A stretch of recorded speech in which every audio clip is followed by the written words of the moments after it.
pissed. Yeah. At Doug and all of Howard TV. But what else does he have? What does he think people are going to see? I mean, that is the greatest clip ever. It's baffling. Howard, was so genuine. I mean, he's really hurt. Yeah. About what? That they made the whole special about what a fuck up he is when there was other stuff going on. There was nothing going on other than the fact that nothing. I mean, what about Ronnie is like a complete moron on stage? Right, but he said they didn't focus on that. I was listening to the wrap-up show yesterday, and it amazes me that Scott is really upset with the Howard TV people because they did a series on... Howard TV does a great series behind the scenes, and they followed Ronnie, Scott the engineer, and Shuli up to one of these Ronnie block party appearances. And the behind-the-scenes show eventually focuses on Scott because...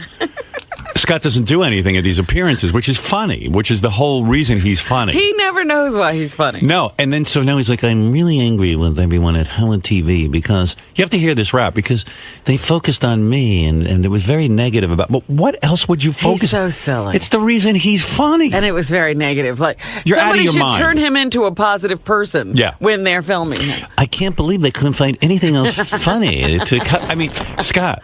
Am I the funniest one there? Well, Scott, the only reason you're a bit interesting is because you're so not interesting. That's You've your taken thing. to not interesting Thanks for the compliment. to a new level. It's for you to walk around angry with Doug Goodstein is the mark of an insane human being. You've officially gone over the cliff. Really? Yeah, you're insane.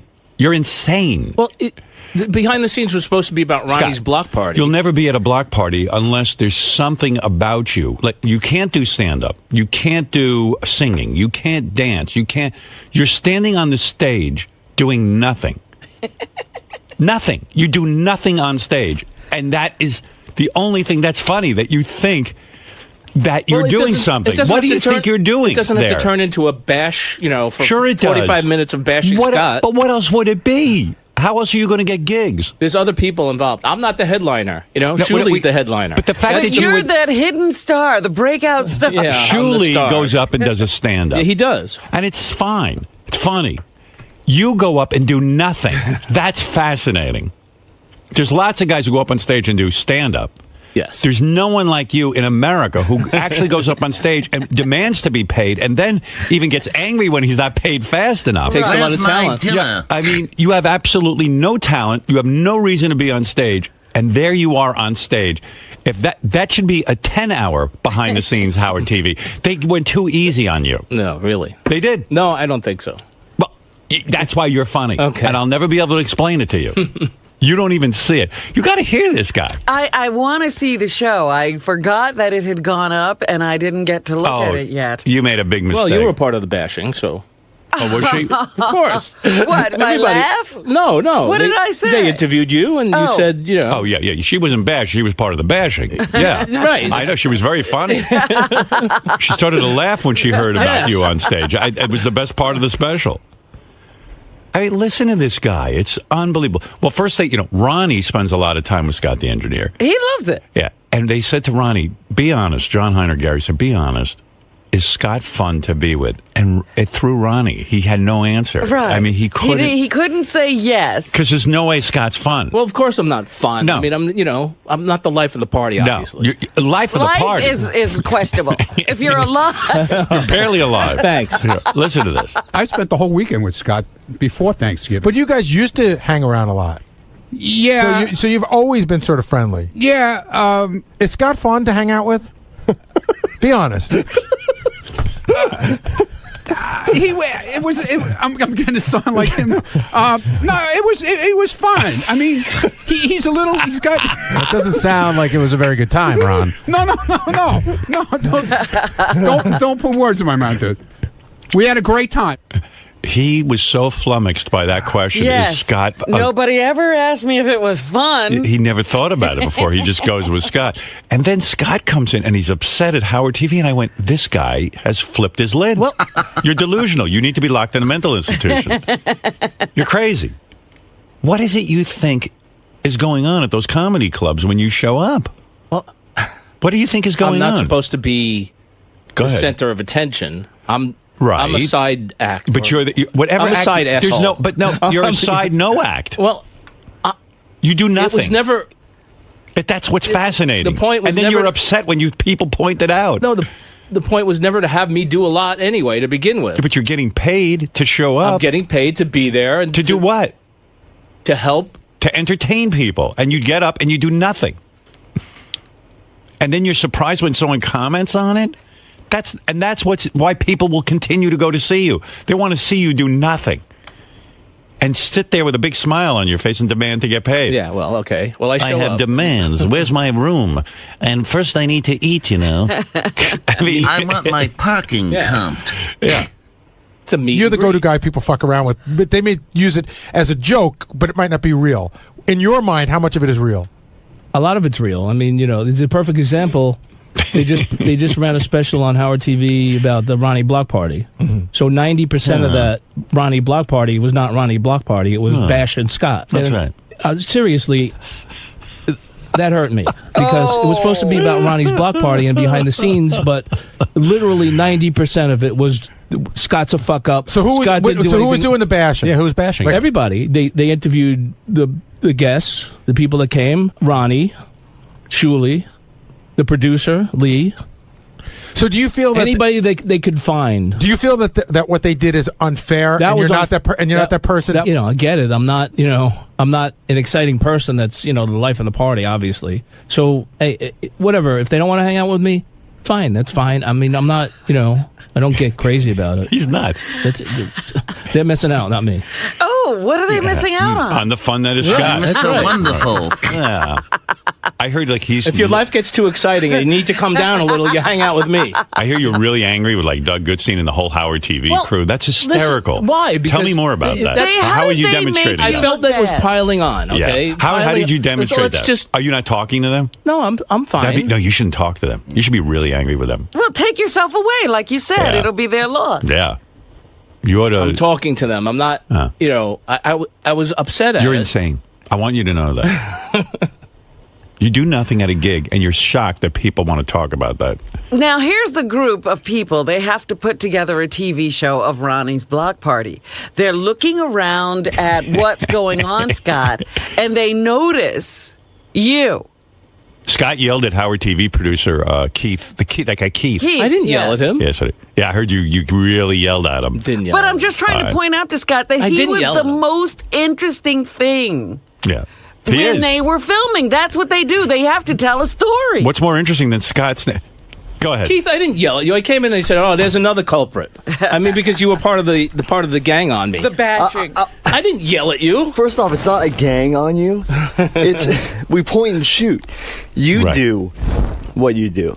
Right. If all right, say it. Nothing. And I do nothing. The camera loves you. It's Scott. It's hysterical what you do. The fact that you go there. I mean, most people like you, someone would say, "Hey, Scott, do you want to make an appearance?" And you'd go, "Of course not. That I don't do anything. What would I do? I would be embarrassed." No, you say the opposite. How much do I get paid? Where's my hotel? What why am I not getting paid fast? When am I going to eat? I mean, you're like J-Lo. I was going to say without the talent, but J-Lo doesn't have any talent. I was going to say like you're like you're Tom Cruise without the looks or the talent. I mean, and yet you show up like Tom Cruise. I'm Tom Snooze. Shut up. You have demands, and you're angry, and you have rights, and I don't have demands. It's the greatest. It's the greatest. You don't even see yourself. No, you're the greatest. Don't be insulted. Okay. Because your whole thing is showing up and doing nothing. And don't stop. There's one you point. figured out a way to make it interesting. There's one point on the less Howard, than nothing. There's one point on the Howard TV special where Scott comes up with the idea that he's going to dance into the audience. That's going to be his thing, right? And Shuli's beside himself because it's the greatest. He's like, "Yeah, you got to do that." Well, I'm trying to come up with something that I can do. That's the point. You're getting paid and you have nothing to do. You're already on the bill, right. And you're now deciding what you're going to do. And his thing is to come out dancing.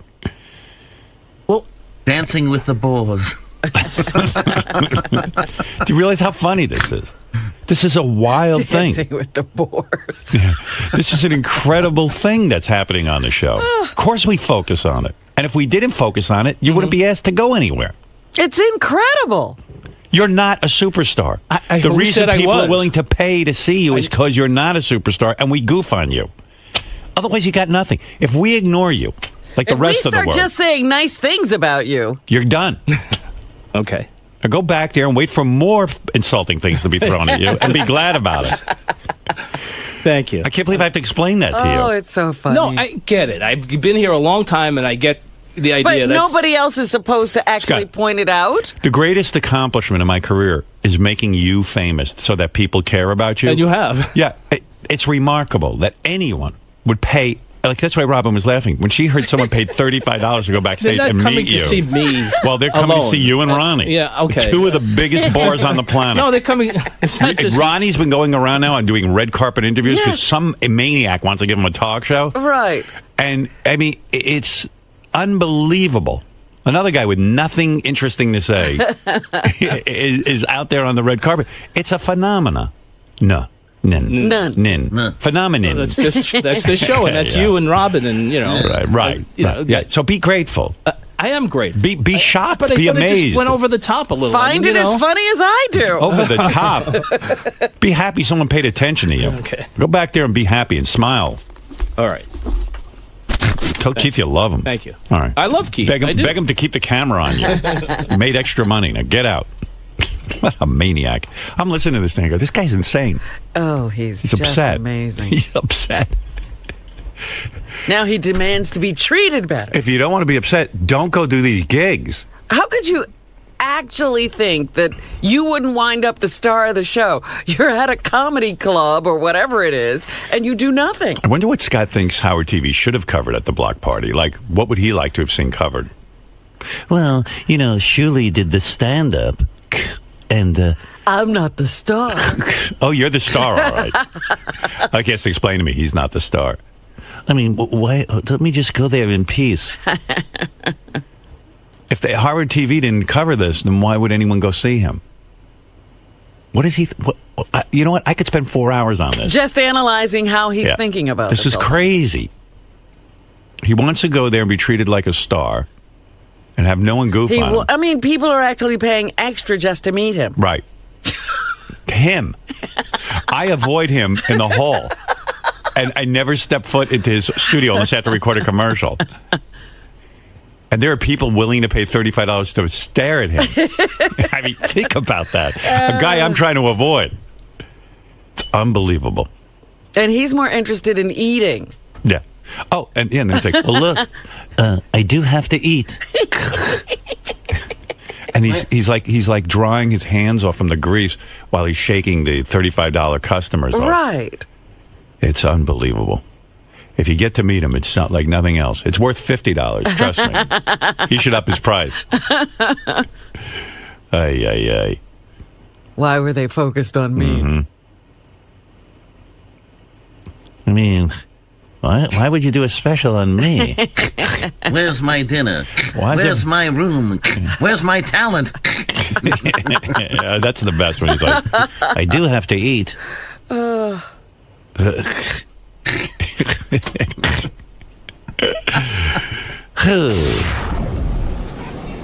already have the shit-eating grin because whenever I go near this guy, I laugh. Are you shitting me? No, there's a direct message. You insane mental fucking whack job. It's such a waste of time. That went well for Nobody you. knows what the fuck she's talking about. Who's him? That went well. Who's him? She tried to make a point. That went well. Yeah, you go rat to, Do something about this. I ratted to Whatever who? it is she's complaining about. To who? Yeah, who? I didn't say, dude. Who? This guy is so insane. He tells me yesterday he has a nice private conversation. Did we have a private conversation? Yes. He said he was pissed at you. Did I say anything to anyone? You go on the show an hour later and talk about it. After you said, let's not keep it between us, let's not let it leave the room. I didn't say a word to anyone. Not even Ronnie, who I tell everything. Well, they were questioning. You didn't have to bring anything up. Energy for nothing. Let's keep it between us. Well, you're the one who spilled the beans. That went well for you on the air today, didn't it? Fuck this shit. It's all your fault. You can blame me all you want, but dude, He goes on and on. you're the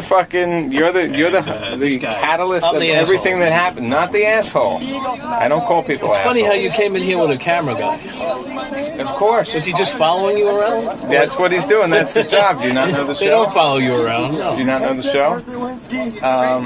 B-roll over there doesn't follow you around all the time. He does. I know He's they the yell at the follow-up. cops. So, It's illegal not for the cops. I don't know what else to say to you.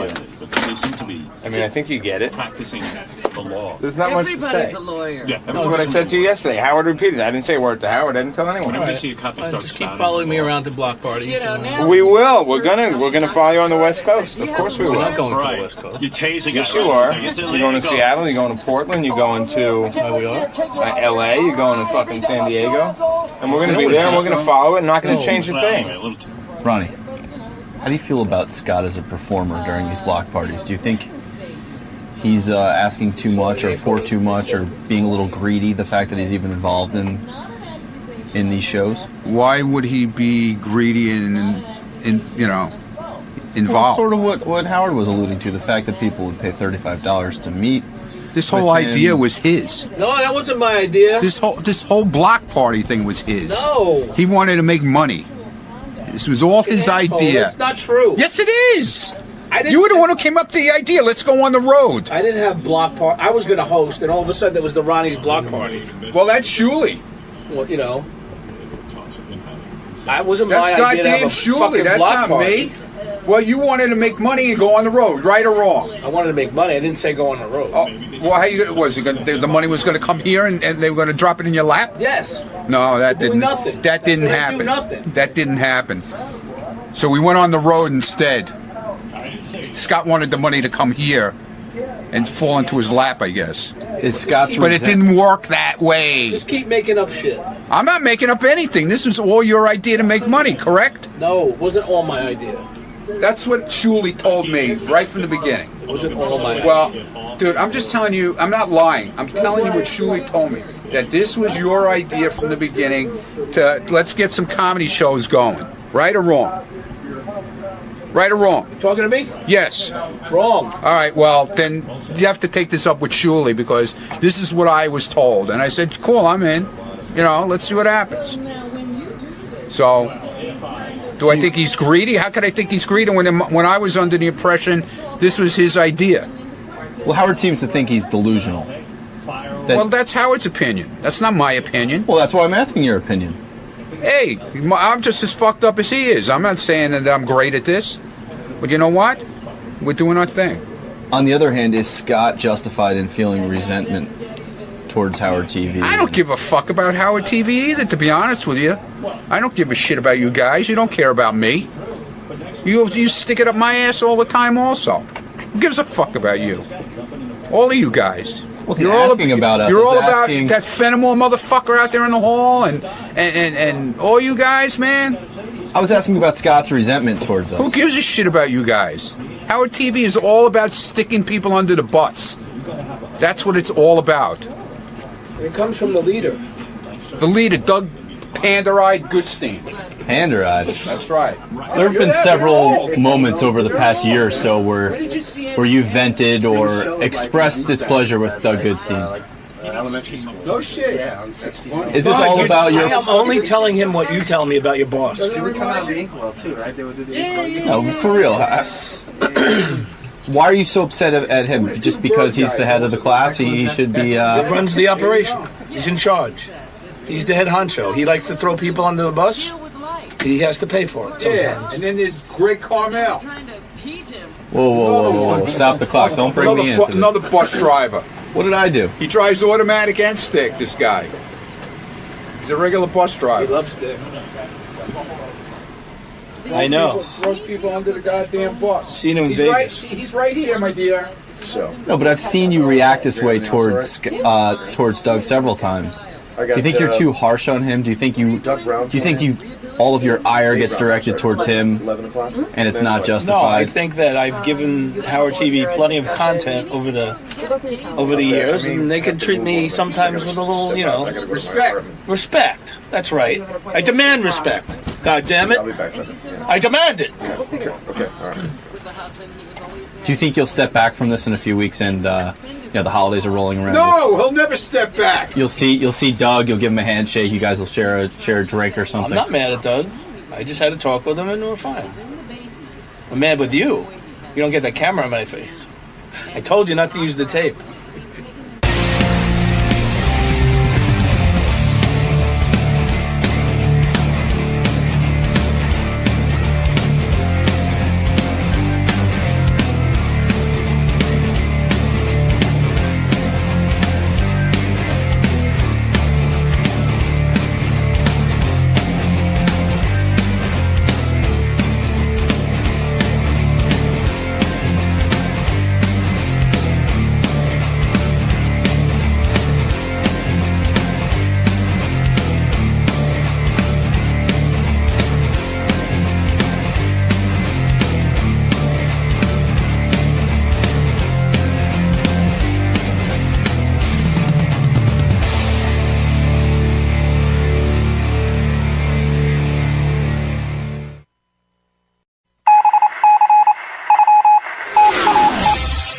This is the best of the wrap-up show. A recap and behind-the-scenes look with John Hyde and Gary Dell'Abate. The best of the wrap-up show begins now. On Monday's wrap-up show, we were talking to JD about Twitter and how much does he care about his Twitter followers. And we had a surprise guest. Larry King was walking through the hallways. We waved him in. And Larry King came in and spoke to us on the wrap-up show. I know it was only 5 minutes long, but we did get Larry King. Here's what happened.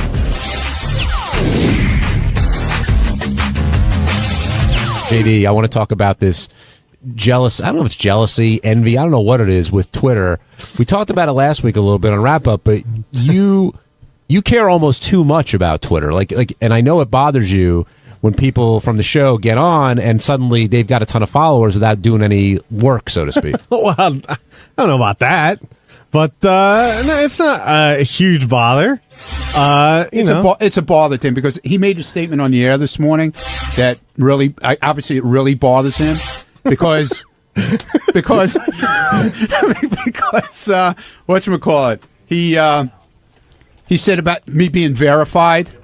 That helped, that it bothered the crap out of him. Well, we know the verification bothers him. And that I'm putting up gay guys to follow, and this is the guy who's verified, and he's not. Well, yeah, you messed up as someone. All right, so I messed up. You never messed up in your life? Obviously, you have. What the fuck does that mean? Yeah, right. It seemed like you had a problem admitting that you made that mistake. I explained it. The O and the 0 look the same. I put up a capital O instead of a 0. Excuse me. So you made an error. Kill me. Yes, I said I made an error. An innocent error, but I made an error. He wouldn't say he made an error, correct? No, he wouldn't this morning.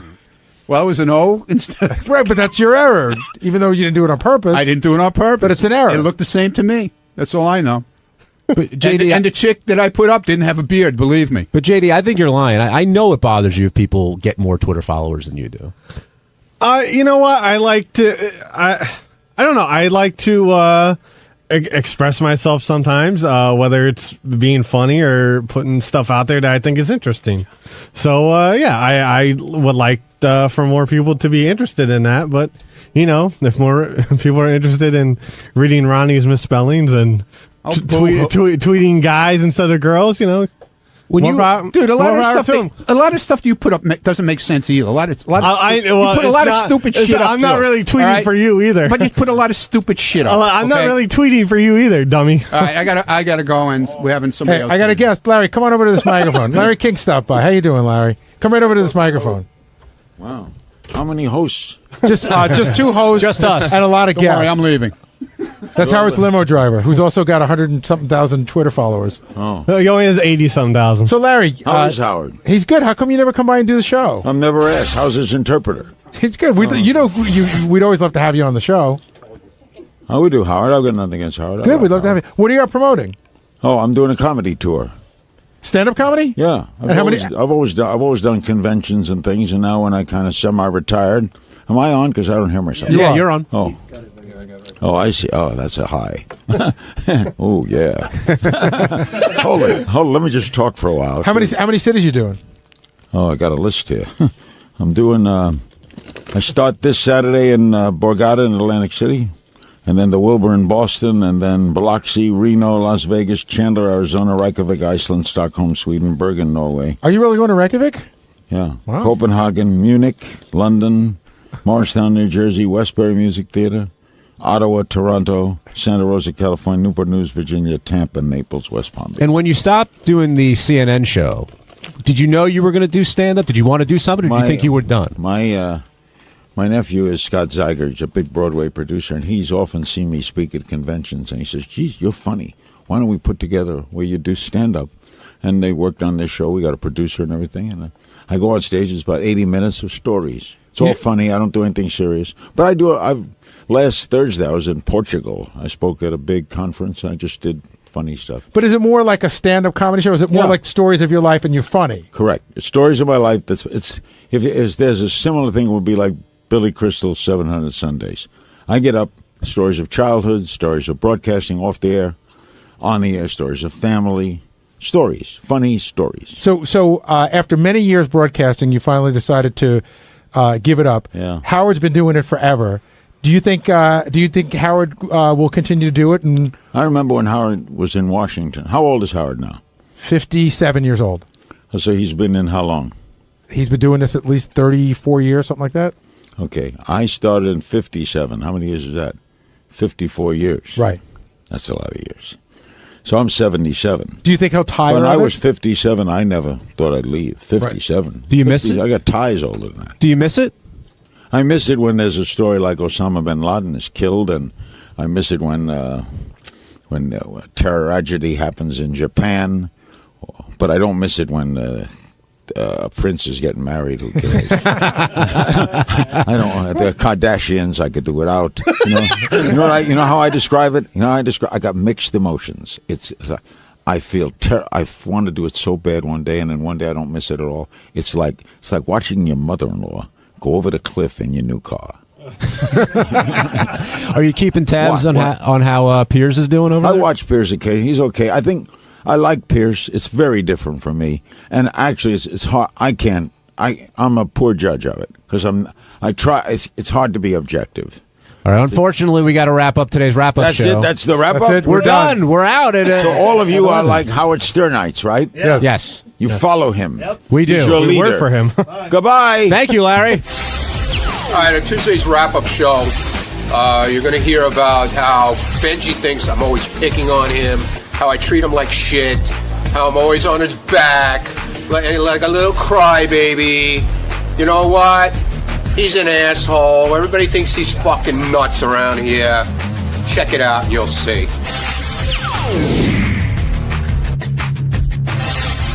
Gary and I were talking about how there does seem to be some underlying tension, Ronnie, between you and Benji. And I don't want this to turn into a sticky thing. No, it's not a sticky thing. I don't know if it's sticky with him, but it's not sticky with me. All right, Benji, you feel that Ronnie treats you disrespectfully and always assumes that you're doing shtick. Is that correct? Yeah, not 100% of the time, but a good portion of the time. I feel that he's like not like the way we all act to each other, sort of in a fun, nice, friendly way. I feel lots of times he's not acting like that. He's being mean-spirited towards you? Yeah. Ronnie? I don't feel that way. Do you like Benji? I like everybody here. That's not the question. I like everybody here. Do you like Benji? All right, do you like Benji less or more than everybody? No, I'm not going to put it on a scale. Would you hang out with Benji like outside of here? I've hung out with Benji outside here. And when you guys hang out, very rarely. When you guys have hung out, have you ever? Do you have the ability to have real moments with Benji? Do you guys chat and talk about life and stuff? Or what do you do? No, we never really. We hung out. I have a few places. All right, let me cut to the chase here, Ronnie. Yo, what about Benji bothers you? Yo, and be honest. No, just all the sticky stuff. That's all. And it's like a perfect example this morning. He was coming in through the door, and this had nothing to do with me. Okay, I was just a witness to the whole thing. Now, there's two security people sitting out there. Fred comes in. He holds the door open for him. Okay? He's standing there with his key card, which he lost for like 2 weeks, 3 weeks at a time. And then he was my best friend because I would let him in every morning. I wasn't picking on him then, I guess. Ronnie, I'm always So this morning, he comes in, and Fred holds the door for me. He doesn't have to put his card there. But he's standing there, keeps putting the card there. For like a shtick thing. So no, it wasn't. I'll give you an exact explanation of what happened. Don't say it to me because it's got nothing to do with me. So this is what upset the Ronnie. security people said, "What the fuck is wrong?" And with I will this explain guy? what happened because I've had a reputation of being late, and I've said before, you guys accuse me of being late. I always want there to be a record of when I come in. That's why there would be a record on the other door. But Ronnie, I swear on my life, that was exactly what's going through my head. I want to show that I've checked in. Okay, great, but you could have done it on that door where you wouldn't. That's not where people who don't know Ronnie, you. I wasn't doing it people who don't know you think you're out of your fucking mind. This is what I'm trying to tell you. But you don't believe me. Okay, but you're saying because I wanted to check in my card, in effect clock in, maybe people did think I was crazy, but you're angry about that. But you I wasn't doing it. I don't care. I wasn't. Had nothing to do with me. I'm just telling you what people said to me after you walked by. So you have emotion about that. You could have clocked in on the other door, and they never would have seen That wasn't it. in my. Ronnie, okay, that's what I'm saying. That wasn't in my head. You made it so everybody saw what was going on. No, I didn't, Ronnie. That's what you're assuming. I'm telling you the with reason. the helmet on and the hat and the helmet. All right, but Ronnie, say all this is true. Why does this bother you? It doesn't bother me. I'm just telling you this is an example of the things that goes on here. And that's an example of I'm not trying to use my keys as a show. I'm doing it for a specific reason, and that you're making it into like I'm doing Benji, this you huge have thing. such a reputation here of shtick. I'm with telling you, crap every in the single mornings thing here. I do, you think people is like a people fucking think you're out of your mind. I really and don't believe me. I don't care. I think it bothers Ronnie that Benji's always looking for attention. I think Ronnie likes low key people, and I'm not. Everything I do, he assumes I'm doing it for exactly. a game. Exactly. You know what? It's almost like a bad marriage. They've gotten to a point where Ronnie thinks everything Benji does means one thing, and everything he does bothers him. That's right. Yeah, because it's like everything he does. Well, I don't know now, but before everything it's all shtick stuff, man, and he knows it. He knows it. It's not, Ronnie. 90% of the time you think it is. It's Well, not. Ganji, yesterday, Benji said that everything Ronnie does is for attention. They were accusing each other of being attention whores. All I know is my job is to be in the hall. His job is not to be in the hall. Carrying on. All right, I try to get in without being in the hall. No. That's not what I'm talking about, Benji, and you know that's not what I'm talking about. But Ronnie, I'm saying like I'm normally we've all worked with each other for a long time. It's a nice atmosphere. We all enjoy it is. It's great. You are constantly a dick to me, constantly, and I'd rather we just didn't talk to each other. If you're going to be Okay, like if that, that's the way you want it, it's fine with me. No, I'm saying fine. I It's like settled. It's settled. We don't have to. Well, talk. you're kind of being a babyish. No, I'm not. You just said. No. What did you just say? You don't want. You'd rather cut not me talk off. to me. It's fine. I said we don't. You have think I'm going to to cry and lose sleep over it? No, I doubt it. I don't understand why you have to. You go out of your way to be insulting and rude all the time. Insulting and rude. Okay. Okay, fine. So where are we at? We're at. I don't have to talk to him.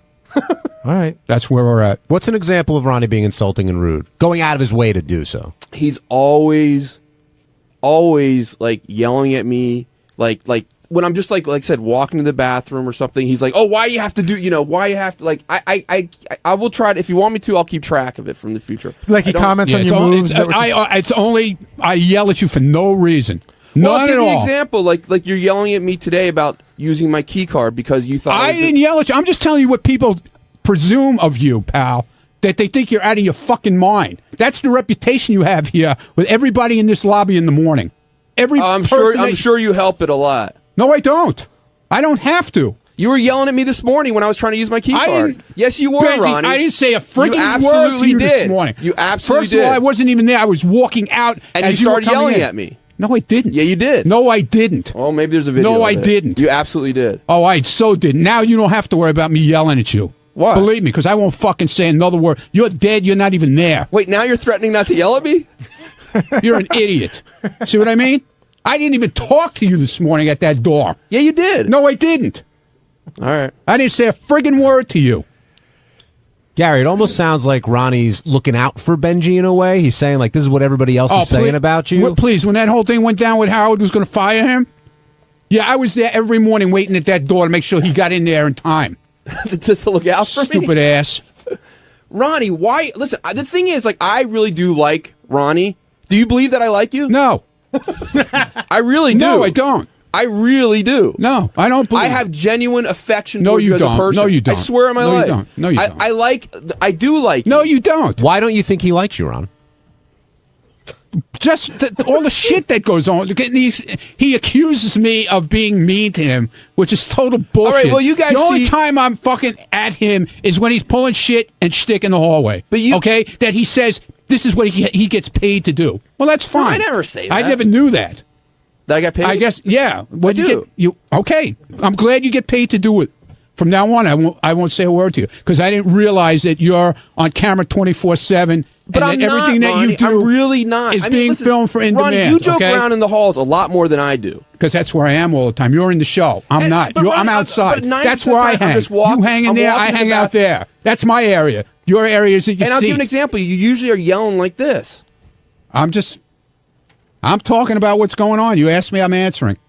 Listen, you guys see me in the halls. You see Ronnie. Do you think Ronnie yells at me? I think Ronnie tries to help you sometimes. I think that's, even though in Ronnie's way he might be yelling at you, but I think he's trying to say, hey, Benji, like, this is the way people are looking at you and seeing you.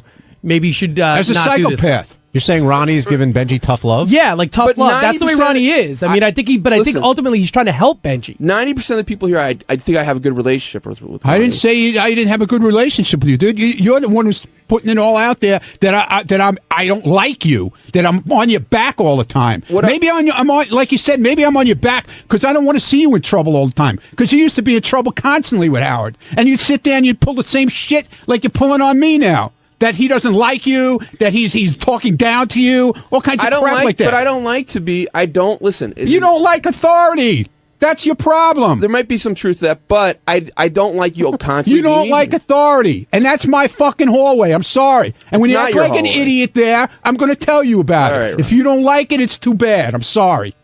I thought you weren't going to talk to me anymore. I'm stating a fact to you. All right. Believe me, I will not fucking talk to you anymore. All right. Wow. Better that way. I think we finally got to the root of the We problem. did. No, we totally got to the root of the problem. What? I don't understand. Ronnie feels like you disrespect authority, and he's an authority out there, so you're disrespecting him. Well said. I feel like I do treat Ronnie respectfully. No, you don't. You treat me like a joke. How do I treat you like a joke? By telling me that I'm fucking on your back when I tell you something out in the hallway. You think it's a joke. It's not a joke. Because people think you're fucking nuts. I'm sorry. And that's very respectful to talk to someone like that. Well, no, I'm just telling you what people say behind your back. All right. All right? You go talk to the two people that were sitting out there this morning. You go ask them. The guy will be back here Thursday morning. When he's sitting there Thursday morning, when you come in, you go ask him. And I'm what sure. he said Let's say when I you did came that. in. Let's say I did that. Then you'd be like, "Why are you doing that shtick? No, I won't. Why are you talking? Oh to no, him? I won't. Why are you doing that shtick? No, I won't. Yes, Because he'll tell you straight out. He thinks you're fucking nuts. All right. Hey, it's Sal Governale, and on Wednesday's wrap-up show, we discussed Sussy's bike tour and all of the crazy things that we ended up doing after our college years. Unfortunately for me, I was shipped off to Italy with my psychotic father, so check it out.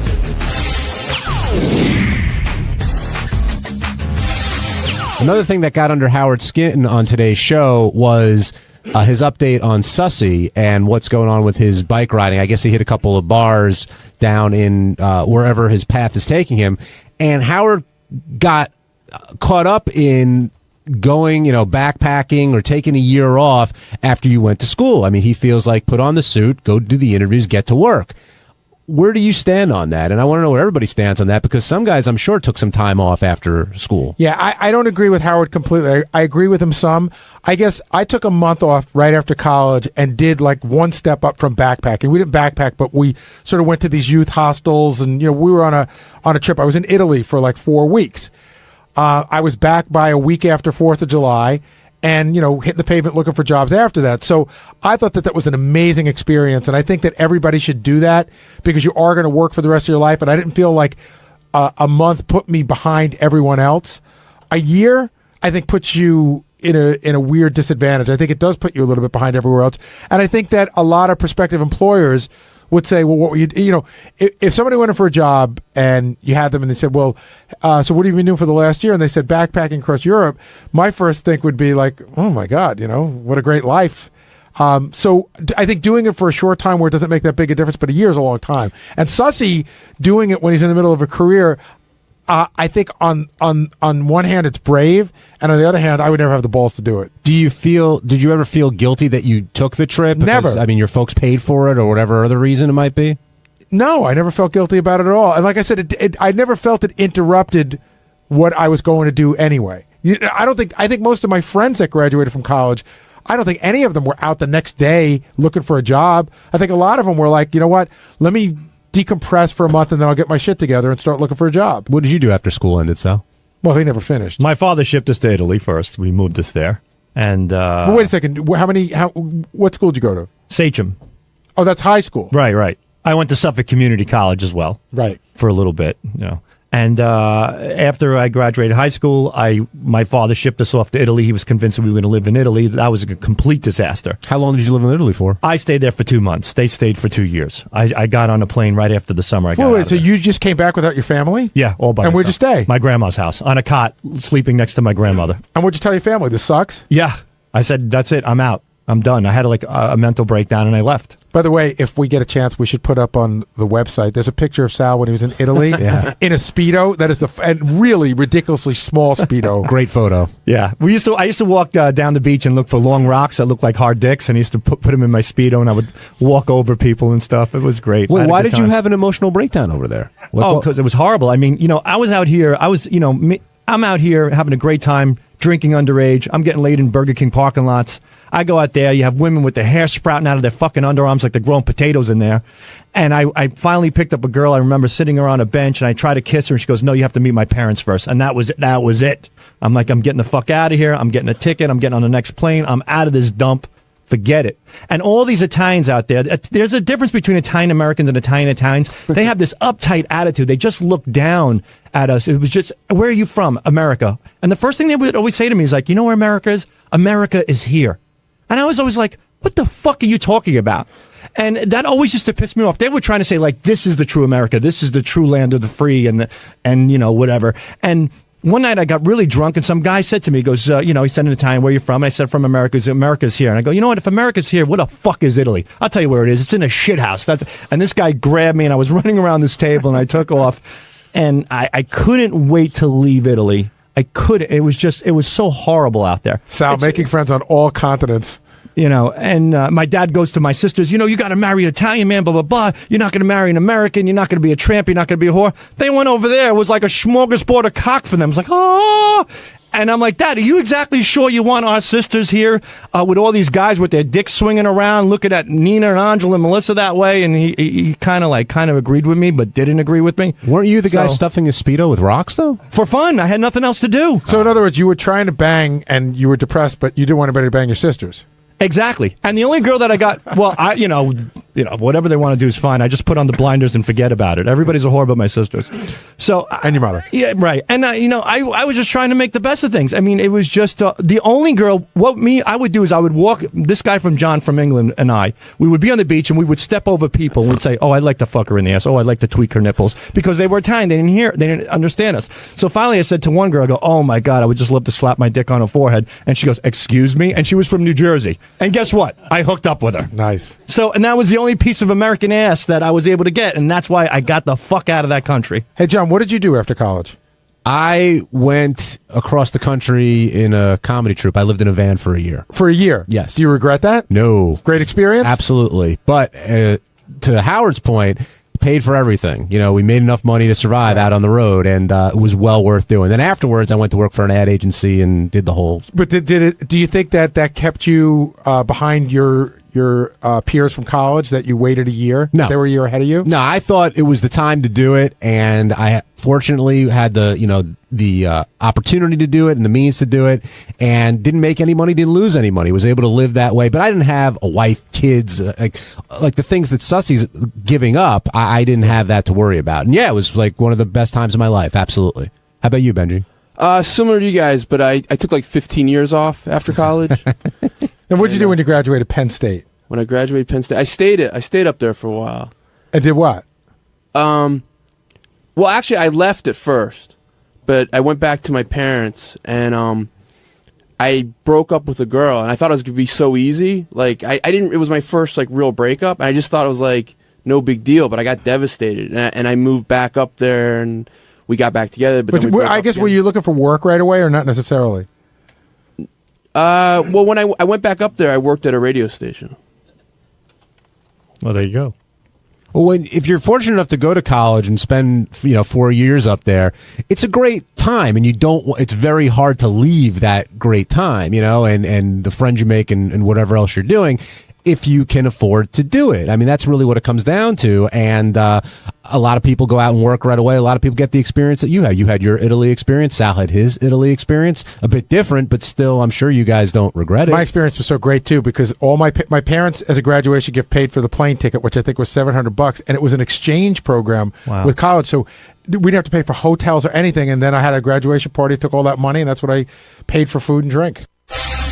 On Thursday's wrap-up show, the discussion was about who is the creepiest staff member during these girls' Sibian rides. And the guys had some pretty good ideas about who, but it was pretty unanimous in the end about who's the creepiest. Check it out.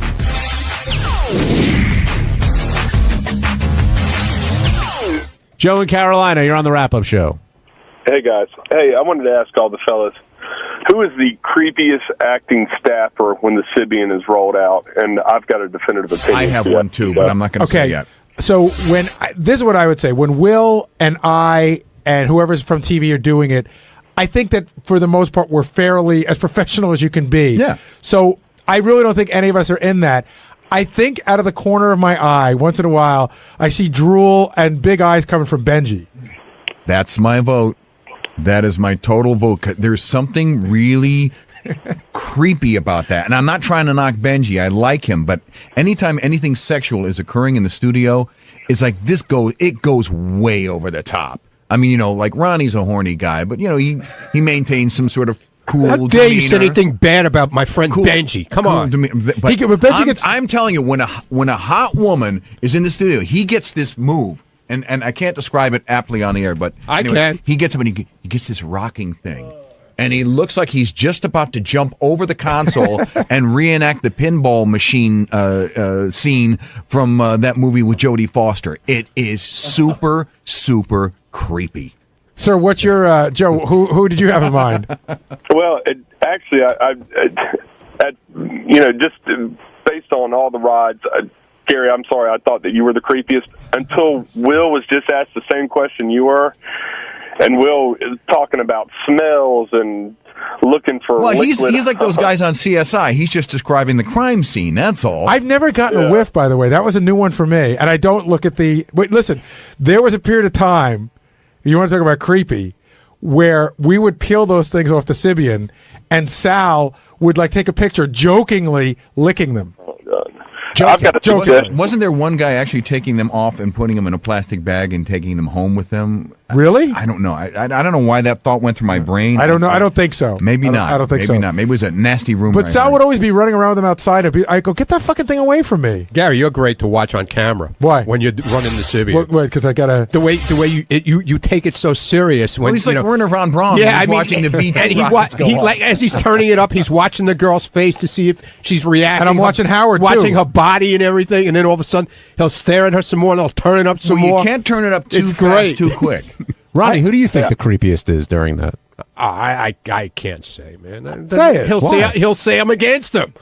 Oh, so you think it's Benji Oh my too? God, it's so obvious. Not even when people are on the Sibian. It's like when there's a hot chick in there. Right. He gets up and he's got this stare about him.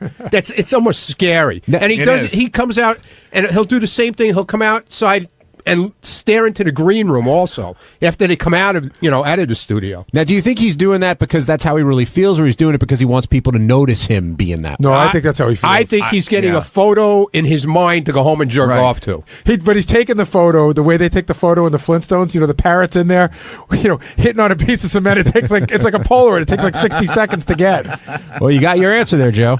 Yeah, I have a suggestion for Howard TV, too, now that Fred kind of brought it up, would be to do ISO camera shots on the guys' faces, individual guys' faces, as the Sibian ride's going on.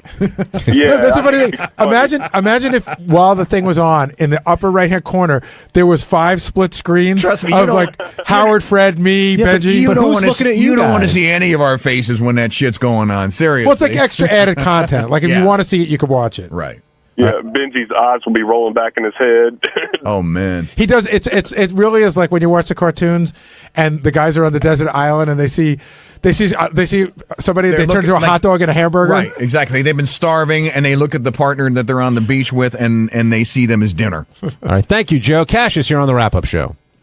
Yeah, speaking of which, I guess it's the elephant in the room. It hasn't been discussed. Why no longer does Tata Toothy have to wear the beekeeper's mask during the Sibian rides? Because I don't have to. Next Why question. not? Because Why not? because I don't have to. Well, what's Howard have to say about that? I don't know. Call Howard on Monday and ask him. I did. They didn't take my call. I was on hold. Then I guess he doesn't think it's an interesting enough question to answer. And, okay, then Gary, have you gained all your weight back from your book tour yet? Absolutely not.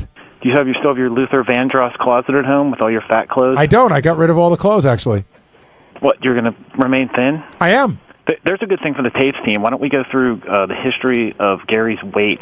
Oh, listen, I'm well aware of it, but I've been thin now for 2 years. I'm not jamming it down your throat how I got thin. I just did, and I'm doing my best, Cassius. Good for you. Cassius. Have a good day, Cassius. Thanks, Gary. All right. Thanks, Cassius. Thank you, Cassius.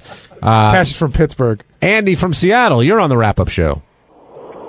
Hey, I just wanted to weigh in and say that, the creepiest guy ever has got to be Dave Lambert. Not anybody on the staff, but Lambert is the creepiest for sure. Well, he's a guest. We were talking about the staff, but yes, of course. There's nobody. Listen, Dave Lambert's appearance is legendary. He's the creator of the Sibian, so I don't know if that's a fair and apt appraisal of him as a person. I mean, he is the inventor. Oh, yeah. Clearly he's the inventor, but he just is the creepiest guy when he's in there, with the girl close to him, just whispering. Oh, just creeps everybody out. Well, he's passionate about his invention. Absolutely agree.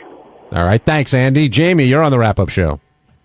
Hey, guys. How you doing? I don't know if Sal did this yet, but he blew his opportunity today when Adrian said she came on the Sibia and she was all wet and stuff. Why, when she got up, didn't Sal go over to her sniff and lick it? Because he doesn't do that anymore. He's evolved. He missed his opportunity. I would love to get a shot because I've seen when there's other stuff going on, not the Sibian because I'm always running it, but other stuff with naked girls or something, and you walk back to where Richard and Sal are, and you look at Richard typing away on the computer, and Sal's got this move where he leans back in his chair and he's got that fake with the electric cigarette. With the electric cigarette. Yeah. He's like the Hugh Hefner of the Hubble,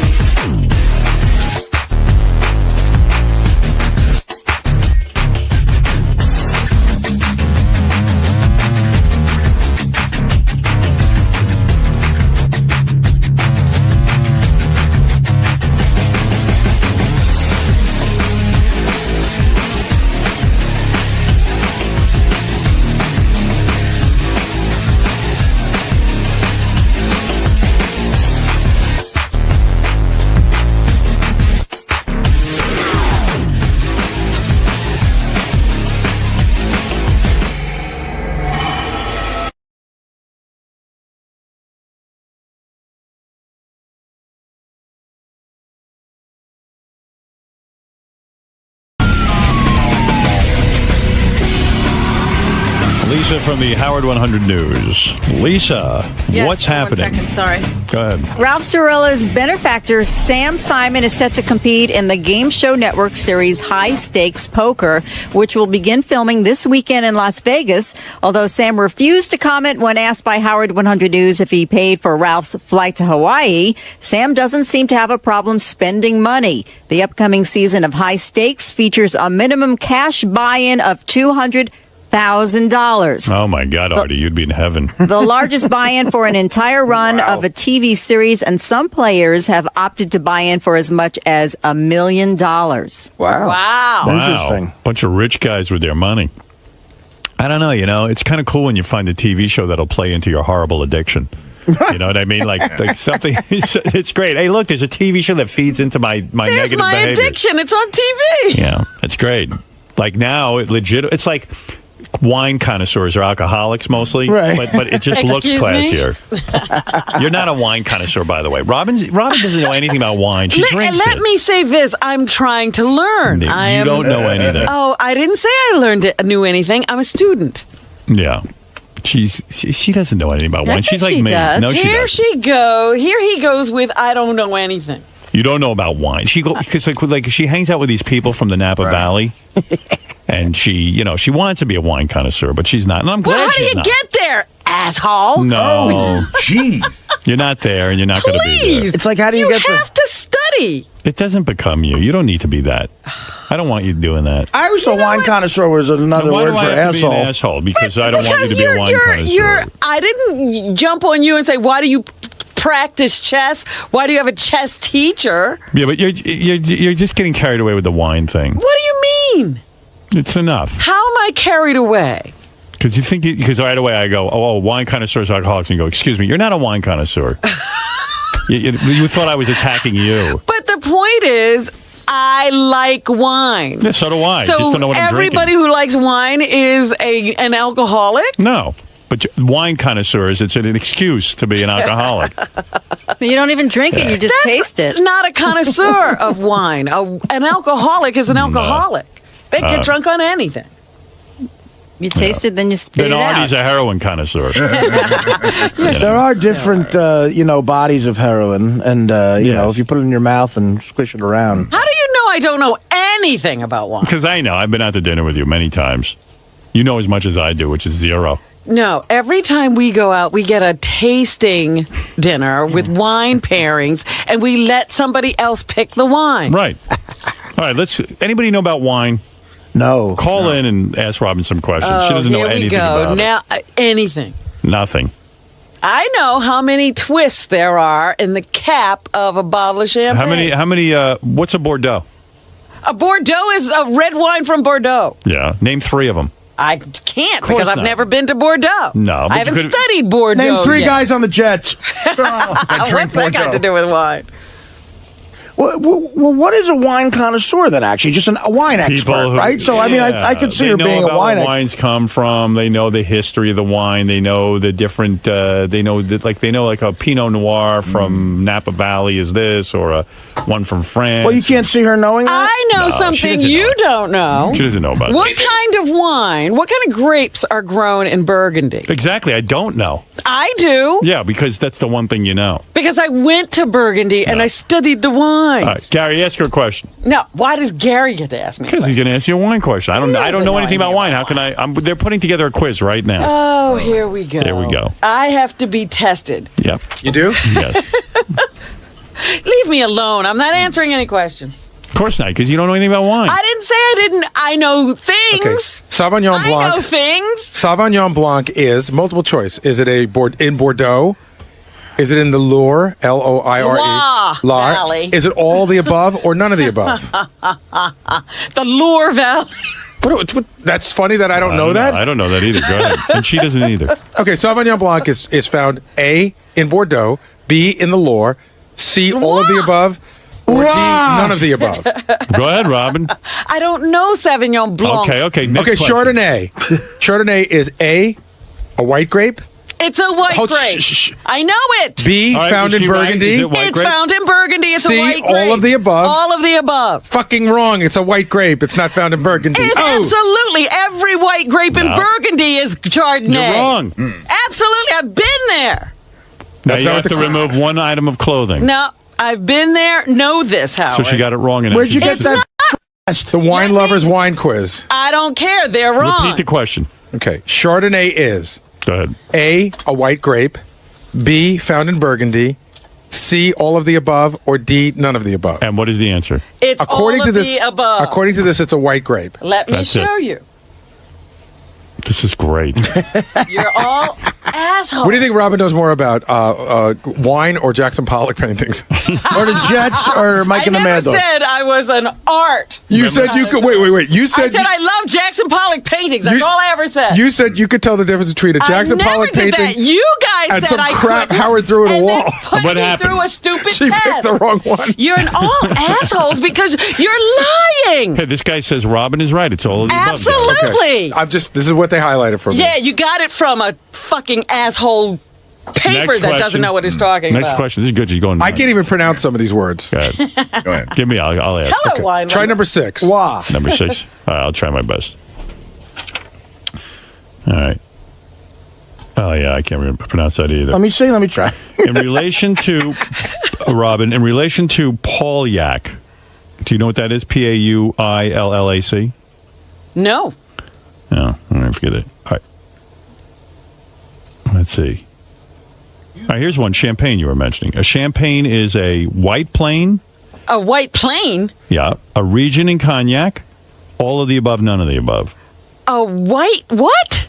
A white PLAIN. A region in cognac. All of the above, none of the above. None of the above. Wrong. A white plane. A white plane. Champagne is a region in France. But it may not be in Cognac. It's not in Cognac. It's in France. What part of France? Champagne. That I knew. So she's 0 for 3? No, I got the Oh. Chardonnay question right. She got one right, and they tried to rob her of that. Sheesh. With their poor sources. Uh-oh, here's Steve Langford. You a wine expert? Not at all. I lived in France for 3 years, so I know what I like. But the Loire Valley is pronounced It's the how? Loire Valley. No. What is it? Loire Oh, Valley. no. Oh, I didn't Not roll the Loire. R. It's not LWA. Oh. It's Loire. Oh, get out of here, S'il Steve. vous plaît. I hope your back Tout de breaks. même. Get back into the hospital and put a heating He's trying to pad teach you on. something. S'il vous plaît. Why do you get so defensive? Because you're all attacking me. It's not an attack. You just Yes, don't know it is. anything. It is an attack. You I don't know say about I know wine. something about wine and I'm studying it, and you just go, you know nothing. And I was right. I knew Chardonnay. That was impressive. I'll give you that. You still haven't asked me how many twists to the top of a... You know the wire on champagne? How many times do you have to twist it to open it? I'm going to say 3. You would be wrong. How many? 6.5 times. Wow, good for you. I'm going to say Loire. But no, I think he didn't say you know anything. He said you're not a wine connoisseur. What's a wine connoisseur? It's an expert I in said wine. I'm a wine connoisseur in study. I'm practicing. I'm studying like he's studying chess.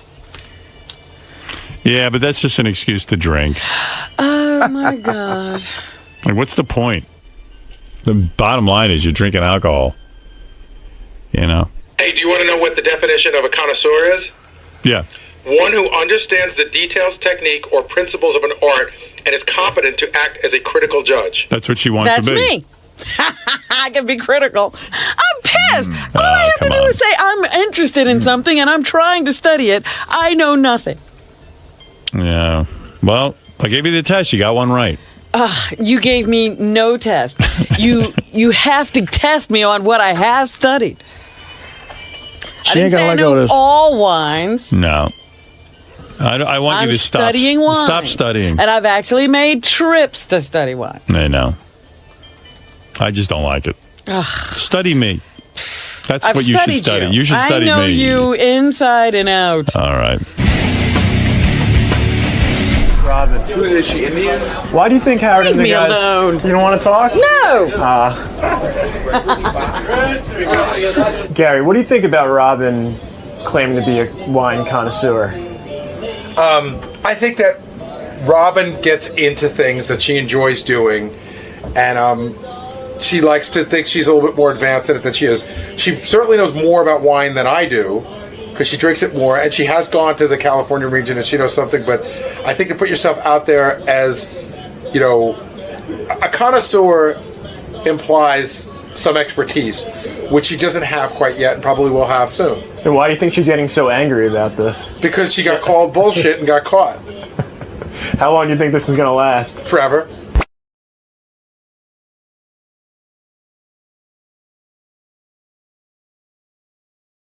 What's up? Not much. Oh man, it's always nice to be back with my man Howard. You know, when I come down, been away for a little while. Matter of fact, I had a bad accident 2 years back, and I had to go in the hospital and take care of it. How you feeling now? Well, I'm moving. You're moving? Yeah, I'm moving. Here, right this way, sir. I'm moving. But you're excited to see Howard? Oh, always to see my man. He's a great guy. We get along good together. But yeah, right this way. Thank you much, man. All right. A lot of people get scared to come in and talk to Howard. Not you though. You're no, you enjoy my it. man. We speak almost the same language. Okay, have fun today with Howard, Mr. Frazier. Wait, what? Have fun today with I will always have fun with my man. All right, it's thanks. gonna be great. All right, see you in a little bit. Boogie. Joe, how you doing? Hey, how you guys There he doing? is, man. Hi, Joe. Hey, Joe. Hey, Joe. Joe is on a walker. What's going Joe, on? here. Hey, Joe, put on those headphones. Put on your headphones so I can talk to you. All right, baby. Take that hat off. Uh-oh. Go ahead. What's happening? Joe. Hey, Joe. Joe, how you doing, man? Oh, not bad for old guy. What's up? Joe, what's this walker you're on? Oh, man. Let's see. A few years back, I got hung up on one of those doggone Chrysler automobile, and it took off. I couldn't stop it.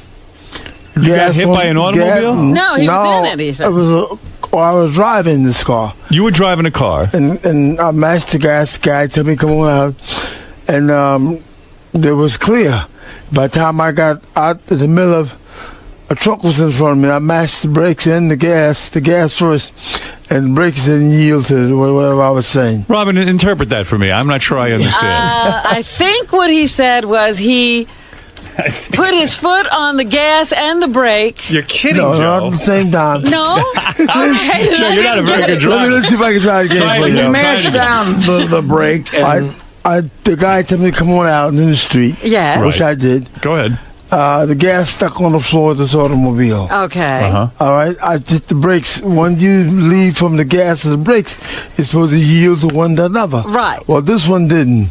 This one stuck on the floor. Oh. And I hit a panel wagon in the All right, back. Robin, what is Joe saying? All right, now I think I've got it. All right, Robin knows what All he's saying. right, Hold on, so go ahead. some guy told him to come out in the street. After they got in an accident. No, he wasn't in the accident yet. Oh, why'd you go out in the street? No, the guy said it was okay.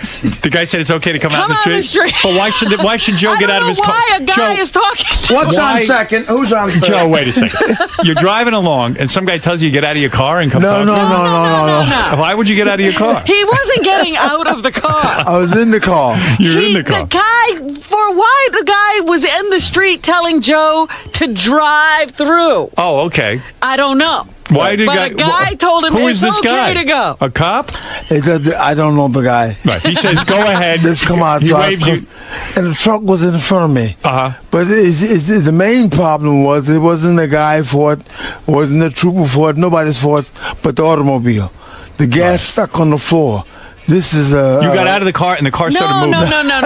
No. I'm okay. talking about Joe Freeze. All right. I don't know what happened. I think I've got it All right, now. go ahead. in an accident. Robin's going to say it. The guy says, "Come on, Joe, you can go." Right. I don't know why. I don't know who the guy is. Okay. Sounds like a And jerk. Joe put his foot on the gas. Right.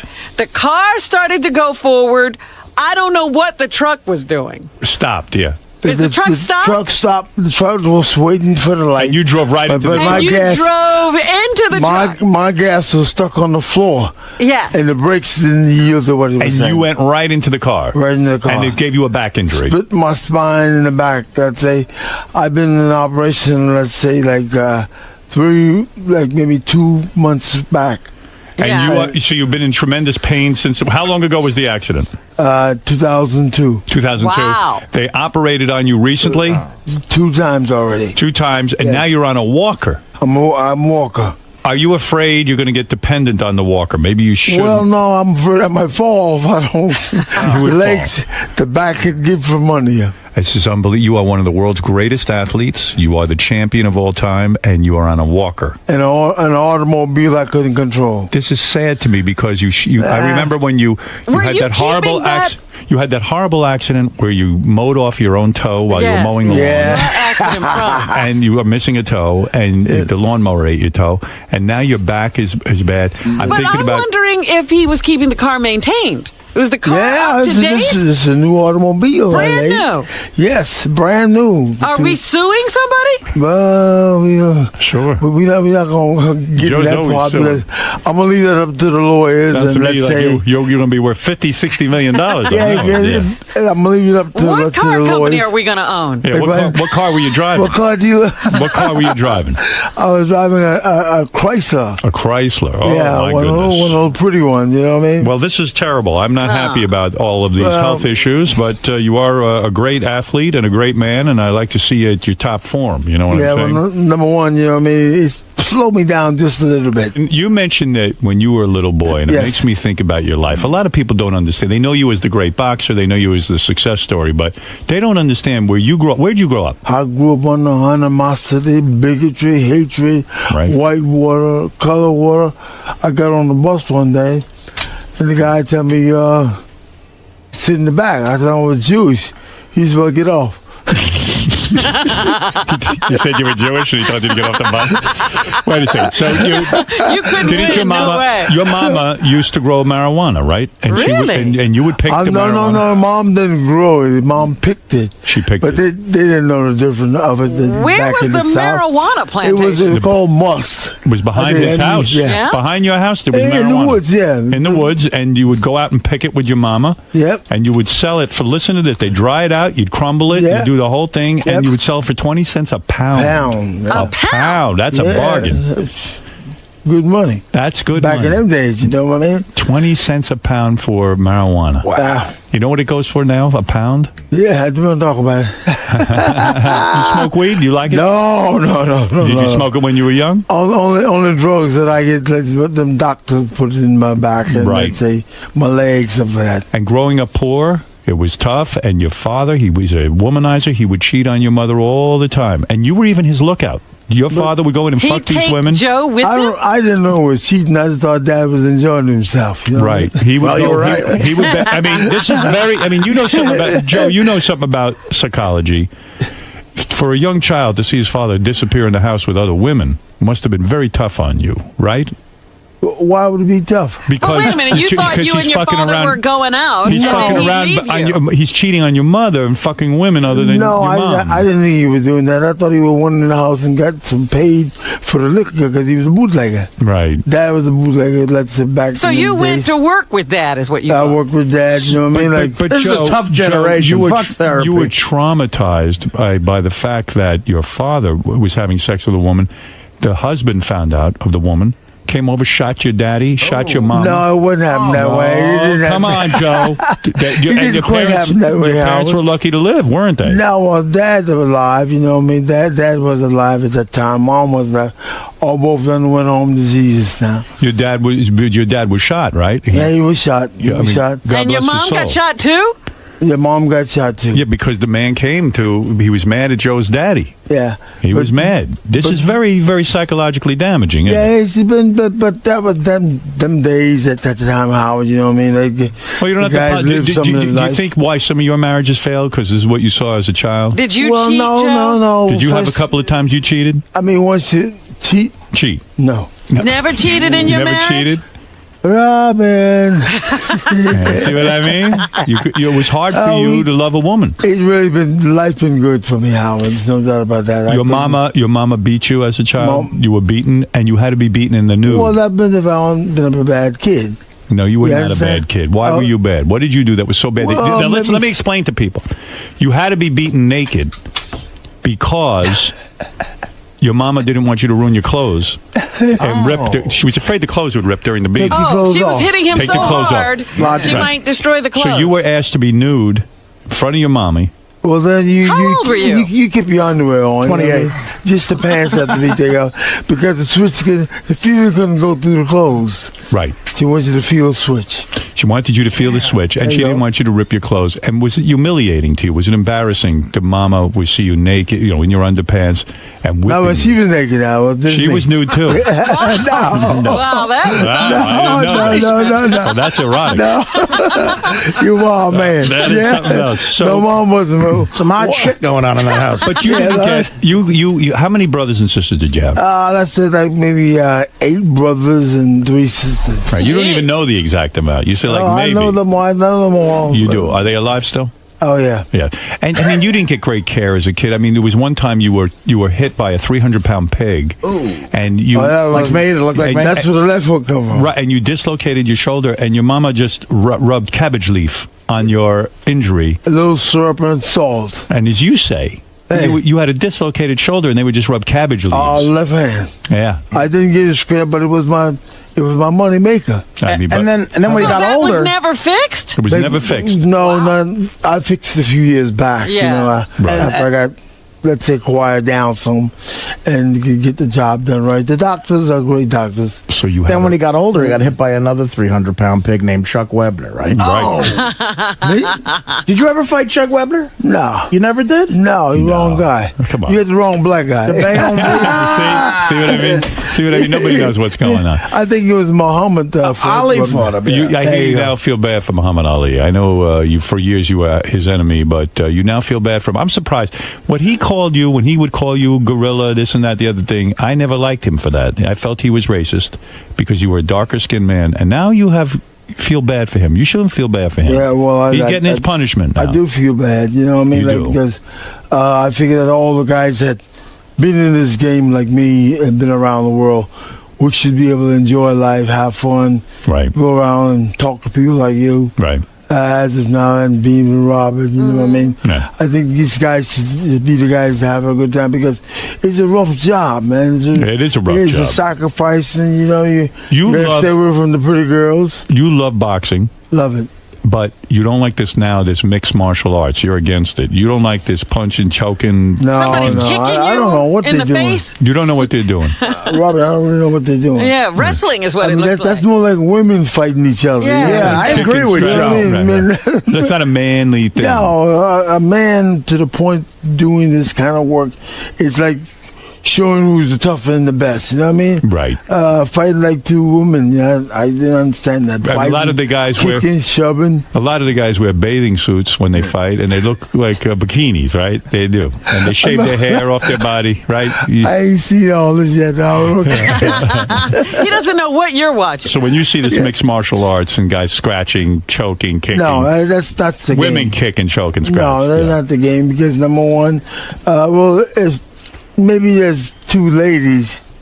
You probably get to the point where they get tired and they can't continue, so they start scratching and biting and pushing, that kind of stuff. But men don't do that. You still getting how old are you now? Me, I'm 62. You still getting young pussy? Having myself a good time. You are having a good time. What's Yeah. going on lately? Big man? You're not married, right? No wife. What's going on lately? What's the youngest girl you got lately? No, don't fool around anymore. Oh, I'm bullshit. Quiet down. You don't get any? You need Cialis or Viagra?